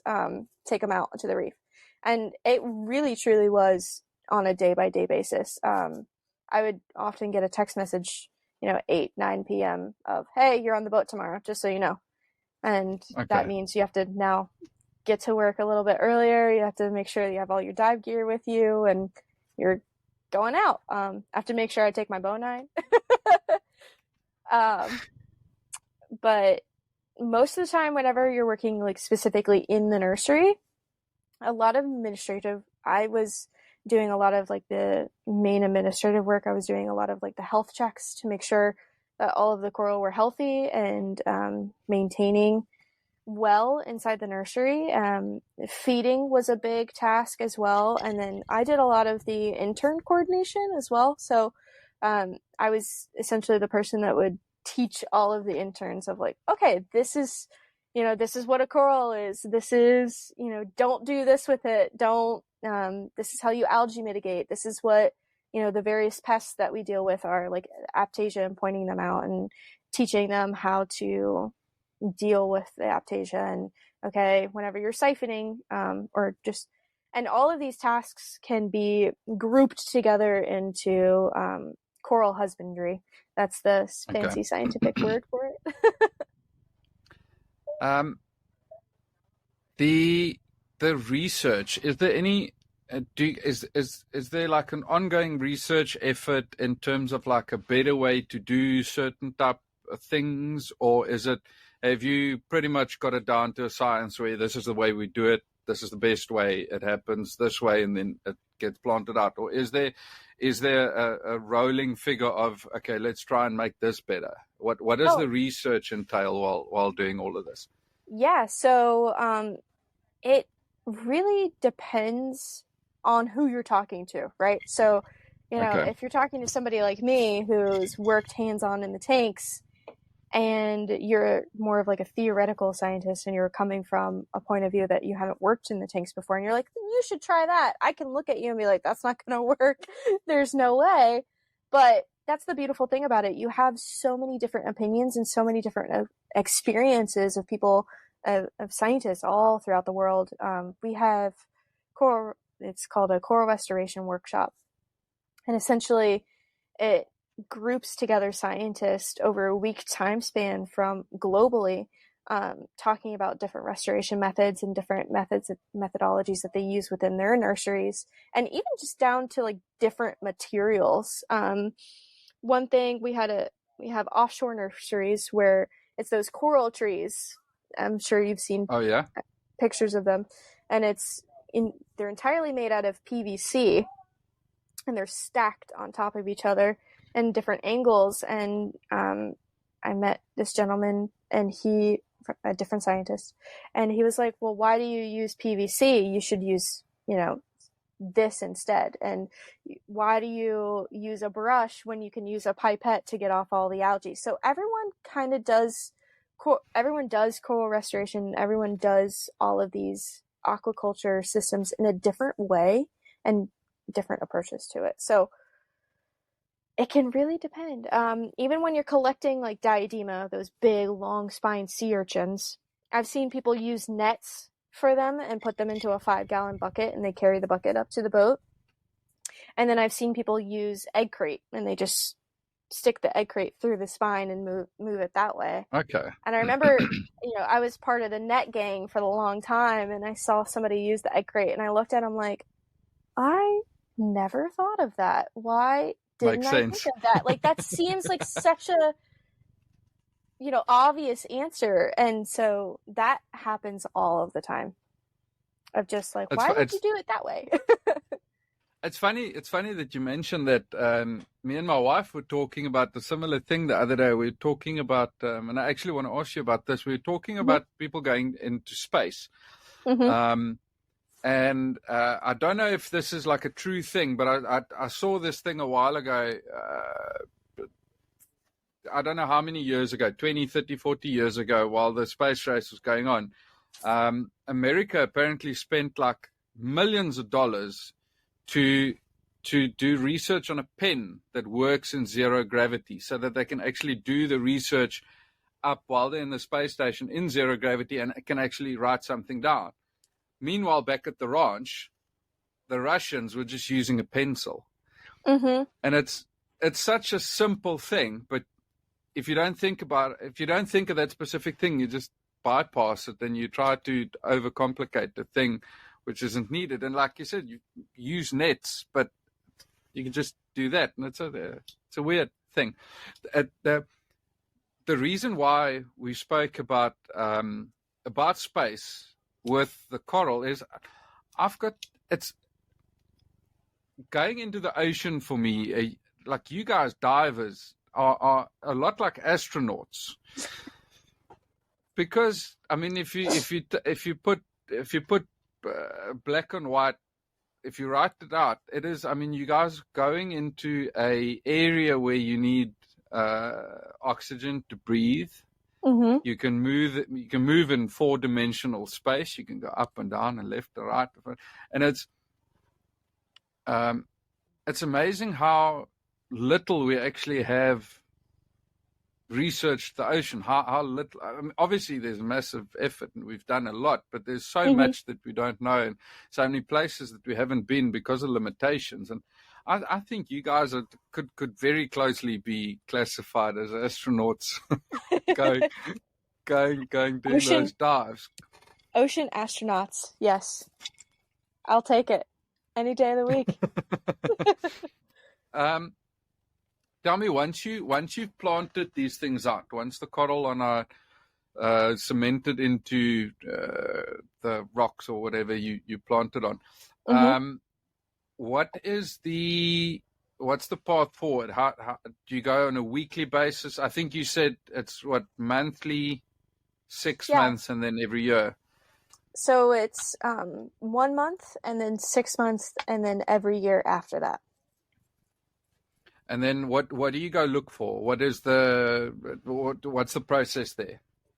So we take an underwater camera, which is where all of my fun critter pictures come from. I use the same underwater camera. I'm like, oh, I saw, I'm monitoring photos, and then I see like a beautiful fish in front of me. I'm like, ooh, let's take a picture of that really quick. Or my coworker does that all the time. He worked there for 5+ years, so he had a huge dialogue of these beautiful underwater pictures. He's like, yeah, sure, you can use them. So a lot of my pictures I use are for him. But so we go down to the site. Luckily, all we have to bring is ourselves and, again, an admin game plan of like who is doing what Normally we'll always bring a little bit of epoxy with us just to make sure that everything is secured. And if we need to resecure anything, we'll take that time to do it then. But we go cluster by cluster. So I don't know if I mentioned this earlier or not. I may not have. But whenever we outplant corals in clusters. And so Yeah. exactly what on earth do I mean by that? We outplant them in clusters of 4 or clusters of 5 or 15, and it depends on exactly where we're working, because different locations for our permits require different like numbers, and then different species require different numbers in order to be successful. But basically said that we'll outplant them clusters in 4, so you have them butting up right next to each other, kind of like that. And I really should have sent you pictures, and I didn't. Will that cluster of 4 then form one big thing? Yes, that is the goal. So the cluster of 4, they're all the same exact genotype, and so they will fuse over time, making that growth to a dinner size plate from 0 to 75 years down to 5. We're just speeding. That's just another way for us to speed up time. Can I ask you this? Why do you, if you go and plant those silver dollar, as you said, I think you said silver dollar size, if you go and plant them as a cluster of 5, why don't you initially just cut them into the same size as a cluster of 5? Why do you cut them into the smaller clusters? Because we can get more numbers, and the time frame it takes for us to the overall turnaround time frame for those larger pieces takes longer. So we're able to essentially outplant more and have it grow on the reef where we want it to, versus us having it in the nursery and only being able to outplant a total of 20,000 every year instead of like 80,000.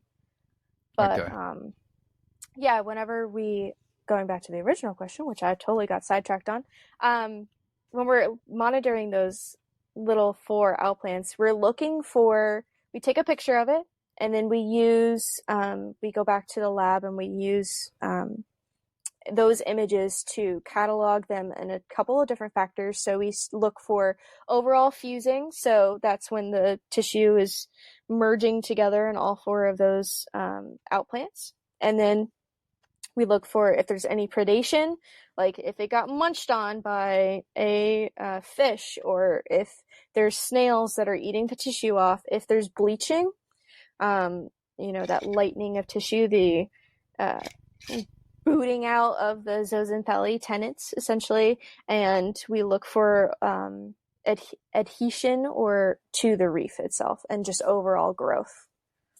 And that's how we'll monitor again at a month, and then 6 months, and then a year after that, and then overall survivability. Like, because some clusters obviously aren't going to make it. We're outplanting, endangered species, and so sometimes we don't have the success with every single cluster that we outplant, but it is an overall success of like, okay, at least there's something better out there instead of not existing anymore at all.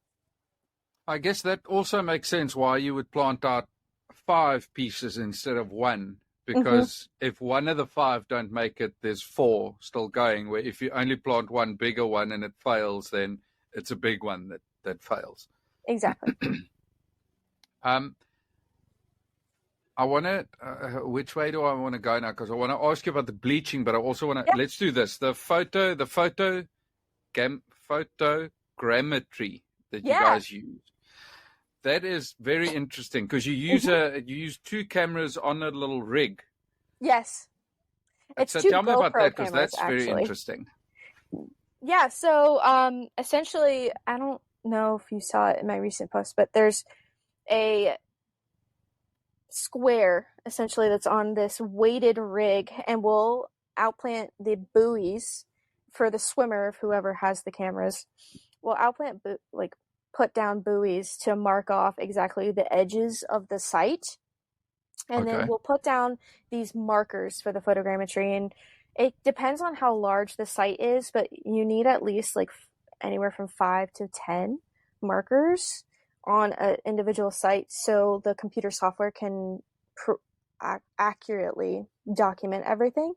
But you swim with this PVC rig and these two GoPros that are unanimously recording at the same time. And you have to swim in lateral lines up and So like a down. grid. Yes, and exactly like a grid. And you go up and down the entirety of the site. And I don't specifically work with the photogrammetry, but we have a photogrammetry department because I touch a computer 9 times out of 10 and the thing dies. I'm just the person that likes to swim underwater. But needless to say, they will take that video recording and layer the data on top of this in this photogrammetry computer system, which allows them to create a 3D model of the reef bottom. And that way you can like click on it and it'll show you the colony and the specific outplant, and then they can layer these individual photogrammetry samples throughout time, so you can literally see the coral of when it got outplanted through 5 years and watch the colonies get bigger in size. And they will even do like analysis on like fish species that come back to the reef and like other various things too. But yeah, they can literally take people who don't enjoy diving or can't dive or live in the middle of drought and in the middle of a continent and show them, hey, this is something that we're doing. We're taking these beautiful animals that should be here and they're not, and we're putting them back here and we're watching them grow throughout time. And it's a really good data analysis tool for us. That way we can see the progression of time of like survivability rates and whatnot, and then an outreach tool as well for people who can't dive or don't want to. Oh, I think that's a pretty cool. That's obviously why you use two cameras, is to create that 3D version of it. That was pretty interesting. I looked at a few of your posts regarding that, and I wondered why you've got this little rig that you swim with. It's flipping amazing. Yeah. The what did I want to ask you now? Oh, the bleaching. Yes. The little bit that I gathered is you get two types of bleaching. It's not just, because I initially thought it's just a sign of death, but it's also a sign of growth, right? So it can look like that. So it gets, for new growth, it will occur. It's not bleaching that's happening. It's essentially new tissue that doesn't have zooxanthellae within it yet. And that's why it looks white, because coral tissue that doesn't have the zooxanthellae it appears clear, and then it's white in coloration. So because the zooxanthellae are part of the reason that corals get their color. But when it comes to new growth, essentially it's not bleached, it's just new growth that doesn't have the zooxanthellae yet. When it's bleaching, that means that those lovely, wonderful tenants that the landlord coral have, that they boot them out because they're too stressed out. And they turn against them, and the zooxanthellae will leave the coral tissue. So it gets nerve-wracking, because the first time I saw it, when I was looking, as an inexperienced intern, seeing these staghorn, especially staghorn, these white tips on them, and you're like, what? Oh no, the colony's dying. What's happening? And a senior biologist looked at me and was like, no, it's growing. And you're like, wait a minute, what? Hold on. And that's essentially what's happening. What are the factors that play a role in this bleaching, in the bad type of bleaching? Like, why is it is it mainly just because of like ocean temperatures rising and all of that, or is it indicative of like a fungus or whatever growing, or what's the main thing that happens for the bleaching to happen? So for coral bleaching, you're going to be looking at temperature. So corals typically they don't like to go anywhere above, I'd say, like 29 degrees Celsius is when you're really starting to push it, and people start panicking, or scientists specifically start panicking when it comes to coral. Like, ooh, that's not good. And then once you hit anywhere past that, you'll start seeing those stress points. So you'll start seeing discoloration. So the best way I can describe coral bleaching, outside of like you have a lovely tenant in your house and you're going to kick them out, is that you're a landlord, you have these tenants, and your AC breaks. Well, legally, you're not allowed to have a tenant if your AC isn't working, so you kick them out. That's essentially what the coral is doing. And then what the tissue, and what a lot of people think is like, if you see a bleached coral, is that it's dead. That's not always the case. Think about it how, when people get sunburnt, they turn bright red. Your skin is really red and it's really irritated. So a version of sunburn for coral is that they're white, and just because their tissue is clear. Depending on the coral species, they also can fluoresce, and they will release like these crazy colors, these like bright pink coloration, and that's the coral's last ditch effort to create some UV protection for itself.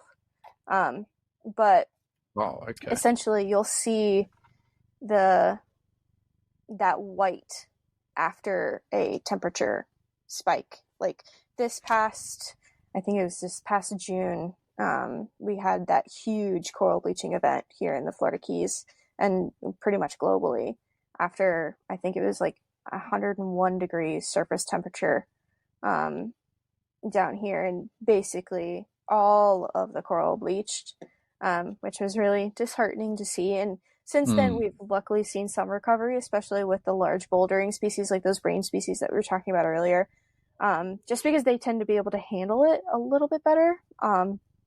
But yeah, that 29 degree and up Celsius, that 29 degrees Celsius and up is when people start to panic, including corals.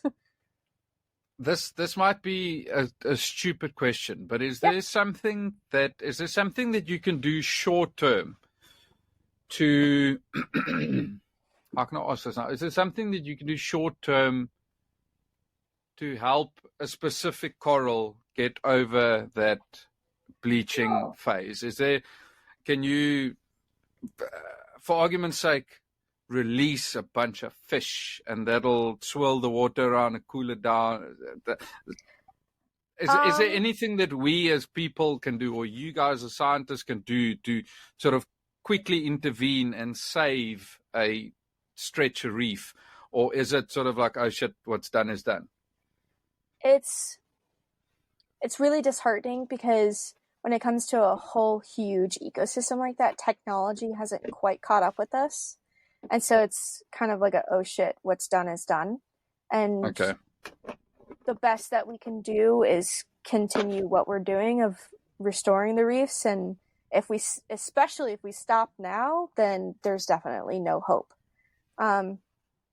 But what is interesting is that, every conference that everybody has ever attended when it comes to like corals is coming up with crazy ideas. So things that they've thrown out before is like creating an AC unit for coral, where they pull up, the really deep, cool waters, and they pump it onto the reef to cool down temperatures. And they've talked about, miles long shade structures to provide shade during the corals during bleaching events. So it helps cool water down and that they don't get fried by the sun. So, scientists are throwing out these crazy ideas and they kind of get laughed off by the government or by, other scientists of like, okay, that's, kind of outrageous. What are you talking about? But we're starting to hit the point where these,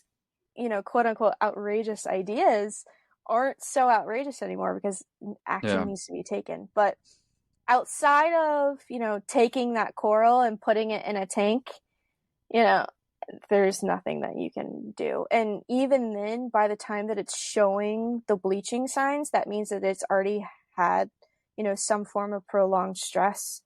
And so it can recover, but it'll take several months to several years. And you've kind of already lost that, healthy coral for a period of time, for a prolonged period of time. So yeah, again, same concept as like when you get a really severe sunburn, is that it might take, 2 or 3 weeks before you're finally back to normal again. It's the same thing as a coral. Doing all of this research and all of this outplanting and in totality, all that you guys do, is it a government funded type thing, or is it mainly NGOs? It depends. So some of it is like philanthropic donations, some of it is government funding, and then or like grants, like petition to get grants. So it's a mixture. Okay. So as long as there's at least some of the government money going towards it, I guess it's a good thing. I want to ask you something different. Now, I saw that you were in a book, the Conservation Tales. Tell me about that. So, my previous job, they collaborated with this college that allowed these students to come visit the laboratory, and we sat down with them, we talked with them about the different envisions, and it's really cool at this college. They go to different, and they pick like a different topic every year, and they go to different experts in that topic, and they write a book about it. So Conservation Tales is of a variety of different conservation topics. And they happened to choose coral reefs this year, which is really exciting. So they came into the lab and they introduced themselves, and we sat down with them of like what their specific needs were and what they all wanted to learn. And it was really cool experience being able to lead all of these college students around. And some of them, they were broken up into teams. Like some of them were like purely just illustration. Some of them were taking photography. Some of them were doing like film interviews, kind of like how we're doing now. And then some were just there to like develop the storyline even further. So we got to lead them around the entirety of the lab and pretty much educate the entire time of like, okay, what is a coral? Why is it an animal? What exactly are we doing here? All of the kind of same things that we've previously touched on. And what was really cool is I had no idea that I was going to be in the book. It wasn't until that it was almost published that one of my friends, she was part of the education department, she came to me and she was like, so I just want to let you know that you're a character in this book. And I went, I'm sorry, what? And apparently they thought I was interesting enough to draw, and they put me in a page in this book, which is really fantastic. And I think they did a fantastic job of basically creating this story of, this young girl that's passionate about the reefs, and she wanted to go visit a laboratory and about restoring coral reefs. And they did another one working with our team as well, talking about like the total ecology of a reef too, which was really interesting. But it came out really cute and I loved it. And my mom ordered like 15 copies. She's like, here, I'm going to send out these to everyone. And I never expected it. It was such a cool experience to be part of that. And in the world of science, all of these doors have just kind of kept opening and presenting themselves that I never thought would ever be there. So that's definitely one of them. And whenever I meet somebody and we do the whole like 2 truths and a lie, and I say I'm in a book, I'm a character in a kid's book, that's definitely going to be one of them.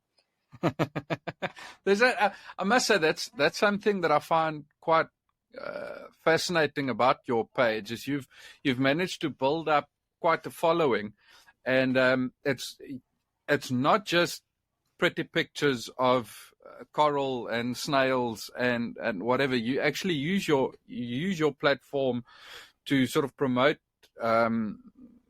not just the conservation, but also you put a lot out there of how people can get into marine biology and the different paths that you can take. And I was not aware. I always thought you go study to be a marine biologist and that's the path. But you've opened my eyes in terms of there's actually 7 million different ways that you can go about it and actually get to it. And that's, I must say, I want to give you almost want to say a little tap on the shoulder and say well done, because you are doing more than just conservation. You are also leading the next generation into conservation, which is quite kif. Thank you. I really appreciate that. Yeah. I tried to make it like the Instagram page that I wish I had when I was younger, of like, and again, the whole thing was not my idea. I was approached and told, hey, you would be good at this, and I just gave it a good old whack at it, and I never expected it to explode the way it is. And a lot of that is spurred on by the messages I was getting of like, how did the number one question that you ask any professional in the field is like, how did you get to where you are now? And yeah, I was also getting a lot of, well, I have a degree in biology. Do you still think I could do this? And I don't know. I think a lot of people view science as this really daunting, super, exquisite and, high platform, which it does, need to be viewed as a high regard, because there's a ton of super qualified and completely outrageously smart individuals working in this field, but they new people get so caught up in how daunting it seems and how scary it is and how serious it is, when actually when you get into it and you get behind the scenes a little bit, you realize that all of these scientists, while very intelligent and elite in their field, we're all just trying to figure it out. Like it is flying by the seat of the plants, like you said, a collaboration of me talking about using nets versus egg crate earlier, when that just was right in front of our face of, oh, I've never done that before. That seems so much easier. Why have I been doing it the hard way? And once you kind of get past that, and I'm trying to show people that it's not nearly as daunting as it seems. And I'm certain if I can wing it and I can do it, and all these wonderful people in this field, I've never met personally never met somebody that isn't willing to talk about how they got into the field and isn't willing to talk about like, oh, I don't want to talk about my, research, or I don't care, it just talk to people. It's not that scary. I promise it's not that scary. I encourage you, please do it. So that's where like those posts are coming from, just because, younger baby college Summer would be shocked to see Summer now. And I think younger baby college Summer could have used a lot of those, posts of, yeah. well, a lot of that information. Yeah. And a lot of people too, like, have a passion for ocean and for for the ocean and for ocean conservation, but they're really passionate about writing, and they're really good at writing, or they're really good at, outreach and education and getting collaborations within the community, or they're really good at a lot of administrative tasks, and they're not necessarily wanting to be the person that's underwater and diving. Well, you can still do, ocean conservation and marine science and working with somebody like that. And I just don't think people think about that. So yeah, thank you. I really appreciate that. But that's the kind of more of the backstory of like why I post those things, because I don't know, I just feel like people need to hear it and not be so scared. I think most people, like myself, think that marine biology is a singular path type of thing. And you've, like I said, you've really opened my eyes in terms of like there's so many ways that you can go about it. And like you said, I mean, I almost want to say you don't even have to know how to swim to get into marine biology. There's so many different pathways that you can take. And I think that will make it that, I almost want to say that barrier to entry, it gets smaller if you realize that there's so much more jobs within marine biology that you can actually do. Summer, let's just take one more bathroom break, please. Yeah. And then we can carry on if that's okay with you. Yeah, that sounds good. I've actually gone through all of my main sort of like points that I thought we need to cover. Yeah. I don't know if there's anything specific that you wanna add, that you wanna talk about. No, there's nothing really like specific on my end. This is my first podcast ever that I've ever recorded, so thanks for having me. I really appreciate it. It's very exciting. Like I've done a bunch of like other interviews with, various like news outlets and stuff like that, but doing a podcast, I like this way better. Sitting at my house, I got my nice headphones on, I got a little drinky drink in my hand. Like, this is lovely. Cheers. Should do this more often. Yeah, cheers to that. I like the format of this, and I think people are probably my average listener is probably tired of hearing this, but the reason why I enjoy the long form of the way that I do it is I talk a lot. I have a lot of conversations on here with like musicians and people like that do a lot of these type of interviews, and they do a lot of radio stations and stuff like that. But then you get a 10-minute slot or a 15-minute slot, and you can never really get into a proper conversation where if you do it this way, you can really get stuck in and really talk about a topic and sort of get behind the scenes of a lot of things where you don't really get that information on a 10-minute interview. Yeah. And I enjoy this a lot, and it is long. I think most people will listen to this interview most likely in like 2 or 3 increments. Yeah. But it's nice to go to a central point and get a lot of information, instead of having to Google 6 or 7 different interviews to get the same information that we spread out into a singular episode, which is something that I enjoy. Yeah, I haven't done kind of like this full synopsis of like what makes coral an animal, how do corals reproduce, and then tell me, what more about restoration methods and methodologies, kind of broken down into each one of these pieces. And I really like how everything kind of flowed together, and hopefully it all made sense. Like my weird analogies of different things. I'm in the process of writing a book about my experiences as a marine biologist and as a coral biologist, and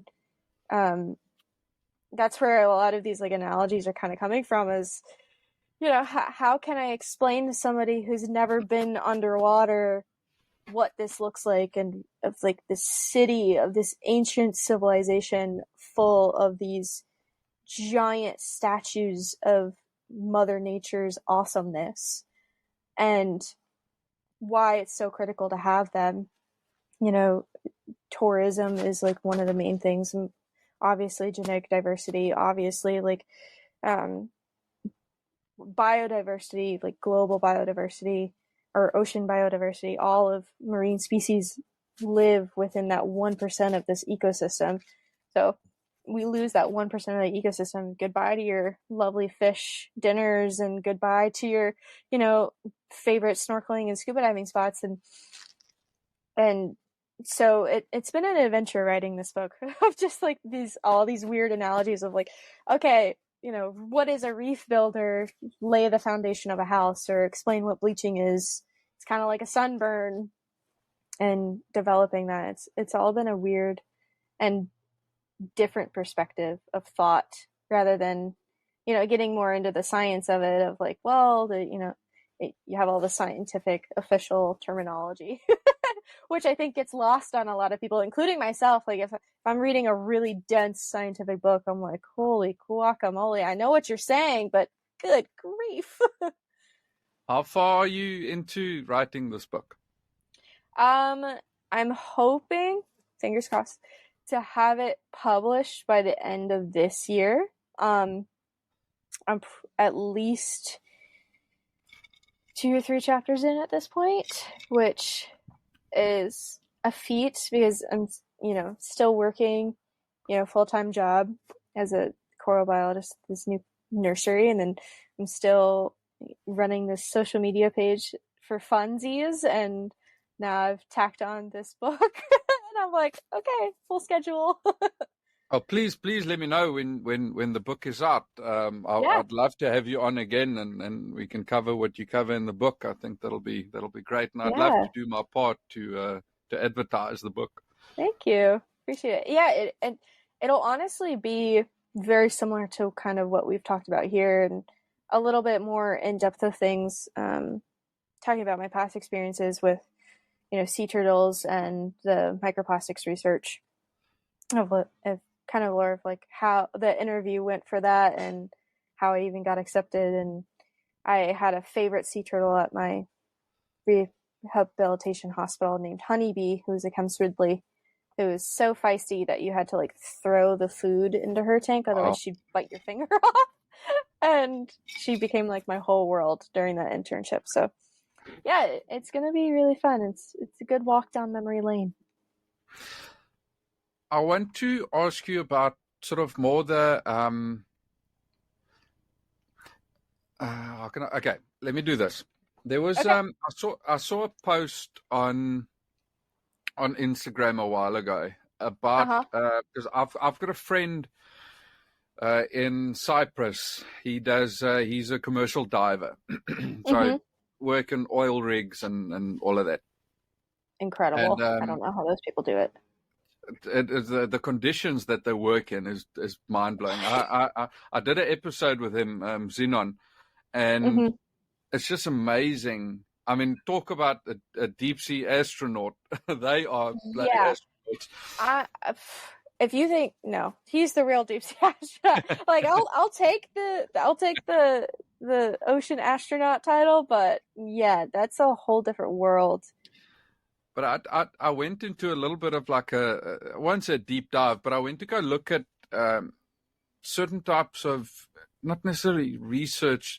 I just went down this little rabbit hole that I found of anchors, of boat anchors, how they sort of change the design and whatever to lessen the impact, and how an anchor actually works. And I saw this one specific video of an anchor as big as this bloody room being dragged along, and there was 3 or 4 divers sort of taking pictures and how it drags and all of that.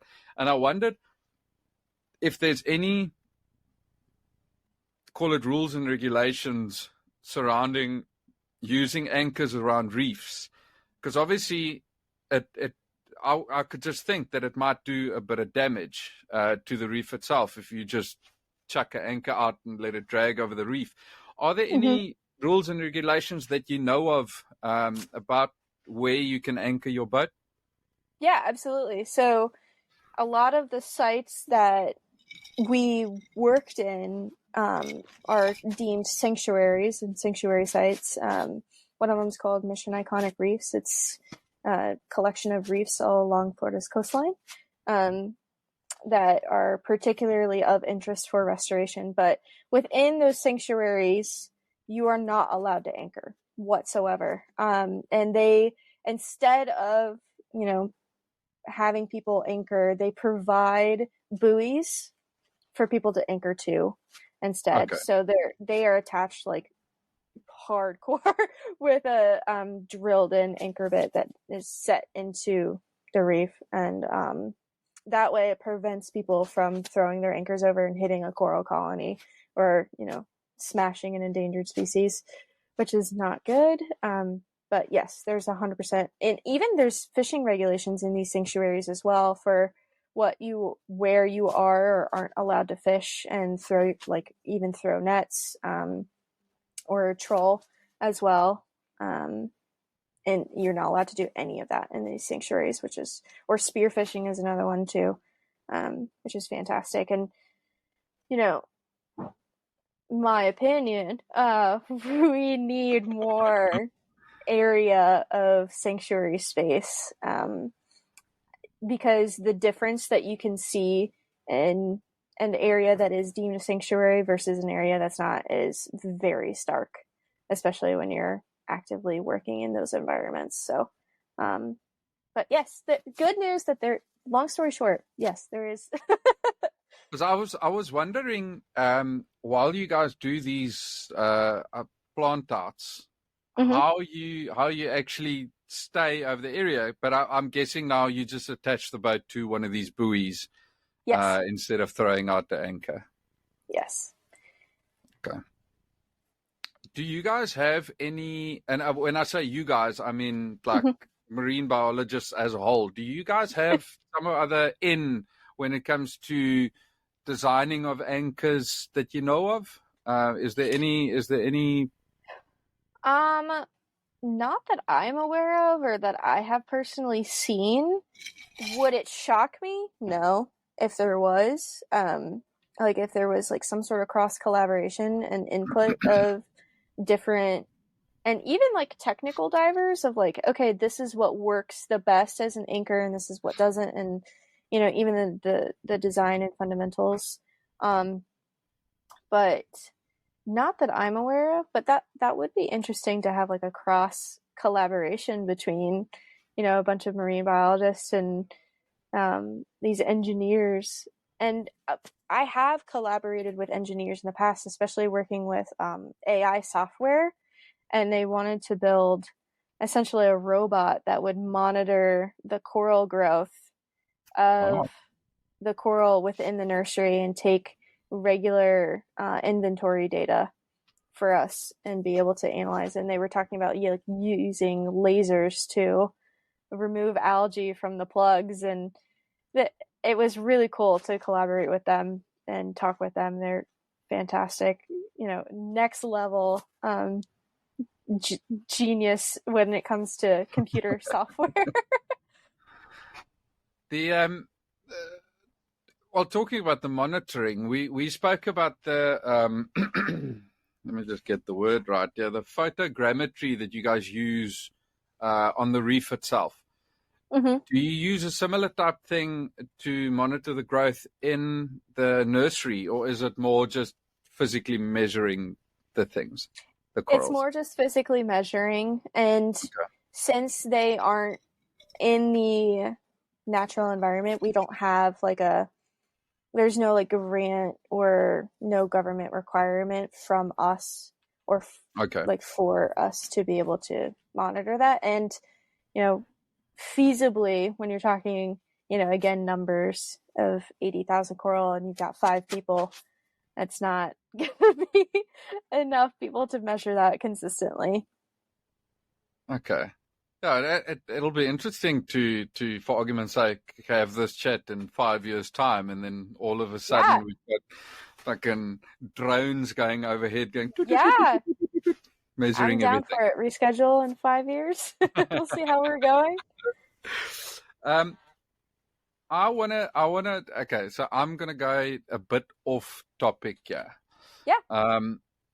Like I told you earlier, I've spoken to quite a few like musicians and artists and people like sort of in that field, and because I've got the podcast, I've been, I won't say struggling, but I've had this idea for, I would say, probably about the last 2 years of, obviously I say obviously a lot.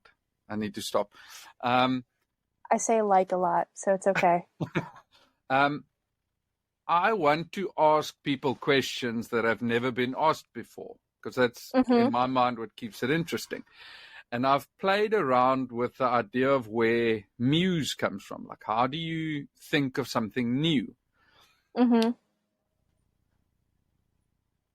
I've not been able to get to an answer to that. And I've thought of almost like outsourcing the problem that I have and seeing sort of where it goes. So what I thought I want to do is, I specifically left this to the end of the conversation, is what I thought of doing is, I'm going to do the same with you when we're done, obviously when we're not recording, but the previous guest, so the episode that I'll post before yours, I spoke to Martin Brons. He is he's a overlander from the Netherlands. So he did this whole epic trip on a 250cc motorbike all the way from Cape Town in South Africa up the east coast of Africa to Oman, and then went over to the Middle East, and then traveled sort of his way back to the Netherlands. And I did an episode with him at the start of this week, and because he did a trip through Morocco. And I asked him, what would you ask someone without knowing the gender of the person, without knowing what they do, what their background is? Just give me a question that I can ask someone, because it just builds on this whole thing of, like I said, like, where does a good question come from? Where does a new question come from? And now you have to know Martin. Martin's a very interesting guy. I fucking love him. He's become one of my very good friends. Awesome. Martin asked that I must ask you, do you fold your toilet paper or do you scrunch up your toilet paper? Oh, that is a great question. That would tell that's a good tell of a person. I am a folder. I'm a folder. It's got to be neat. I feel like scrunching is unreliable. For me, this is a very interesting question, because I feel like kids scrunch. I feel like grown-ups, if you're grown up, you're supposed to fold. But this opens up a bloody big rabbit hole, and I actually want to cut this into a little reel and put one of those question things where I want to ask people, do you scrunch or do you fold? But so when we're done recording, I'll ask you to ask a question, and then, because obviously you don't know who I'm talking to next, so we'll do the same thing with you as well. I love it. But yeah, that's basically it. Summer, I don't know if there's anything else that you want to specifically talk about, or you want to ask, or you want to add. If there's anything you want to promote, this is the time. Well, I mean, I guess promote. Well, obviously outside of first of all, thank you again for letting me do all of this. I really appreciate it. This was a great conversation. It was really fun to do, and step out of my comfort zone. I confided in you that I'm a nervous wreck when it comes to being recorded and super awkward online. So I'm glad that I'm pushing the envelope a little bit. And as far as like promote stuff, I have a wildlife trip that I'm going to be doing. We still have to talk about that, yeah. Yeah. Trip. Yeah. So again, like, all of these crazy things have kind of branched out from this. Like, I've done this job I'm being a coral biologist. I'm living my best life, and all of my dreams have been fulfilled, and I've checked all of my happy boxes. And then, somebody comes to me and says, start a social media page. I'm like, sure, why not? And then it takes off out of nowhere. And then I'm getting phone calls and emails to do. So that's where the book came from. I didn't even pitch this book anywhere. That the publishing company reached out to me, and I was like, are you joking right now? And me being the average reader, or way over the board with reading, I was thrilled to be able to do that. And then, you reached out to me and you're like, hey, let's do a podcast. I'm like, sure, I think that would be awesome. And then this travel company reached out to me, and they were like, hey, we would love it if you would, host some trips with us. We think you would be a great fit for this. And I'm just sitting there boggled in my mind of, wow, this is insanity. So yeah, this company reached out to me. It's called Trova Trip, and they contact all of these people from around the world, and they host these trips to 50 destinations all around the world, like Wow. Bali, Galapagos, Australia, Alaska is on there too, Costa Rica is on there, Iceland I think is on there, and just all these beautiful places. And they're like, hey, if you want to host a wildlife trip, you should totally do that. So I pursued that, and we're going to be doing our first trip in August with 14 people of whoever the hell wants to come. And it's going to be kind of formatted the same way of talking shit and exploring this beautiful Nice. new environment. And, if they want to hear about being a nerdy coral biologist and being an ocean nerd, and they're more than welcome to ask me questions. And I've gotten a lot of good feedback on it so far, but I'm really excited to where that'll lead and make new friends along the way and continue to meet more passionate people or passionate ocean people. I don't know, but yeah, I'm really excited about that. I need to put you in touch. There's a travel writer in South Africa called Toast Kutzer. Okay. He actually did a trip. He works for a magazine in South Africa, a travel magazine called Weg, which is basically like, I think they've got an English version called Away. I don't know. I can't remember now off the top of my head. But they actually did a trip to the Georgia. So I want to say like South Georgian. Do I have it in here? Wait, no, I've got a new book. I can't remember where he went.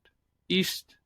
It's it's a island somewhere. I can't remember. Anyway, I'm gonna put you guys in touch because he would love to do something like that. And he's a travel journalist, photojournalist type person that sort of like, this is what he does. Is he'll go cool. with and write a story about it, take photos. Yeah. Blah, blah, blah. I need to put you guys in touch. Yeah, that'd be awesome. Tell me, just take a minute and promote your Instagram and your anything you want to promote. Go for it. Yeah. So, if you like the ocean, if you enjoy looking at pretty pictures, if you want to learn something new about the ocean, please follow me at Summer Scientist. And yeah, if you want to meet me and come with me to explore new, crazy, wild places, come with me to Galapagos. Great stuff. That's pretty much it. And the book, duh. But I'm still working on that. book is untitled. It's been the process, but keep an eye out for that at the end of the year. We'll definitely have to do another episode when the book comes out. Yeah, I'd love that. But I'll put all the information, all the links you want, I'll put in the description. And Summer, thank you very much. This has been very informative. I've enjoyed this, and I'm pretty damn sure everyone listening will enjoy it as well. Awesome. Well, thank you so much too. And yeah, I'm glad to have taught you all about the coral world. Summer, thank you very much. I'll talk to you again soon. Sounds good. Have a good day.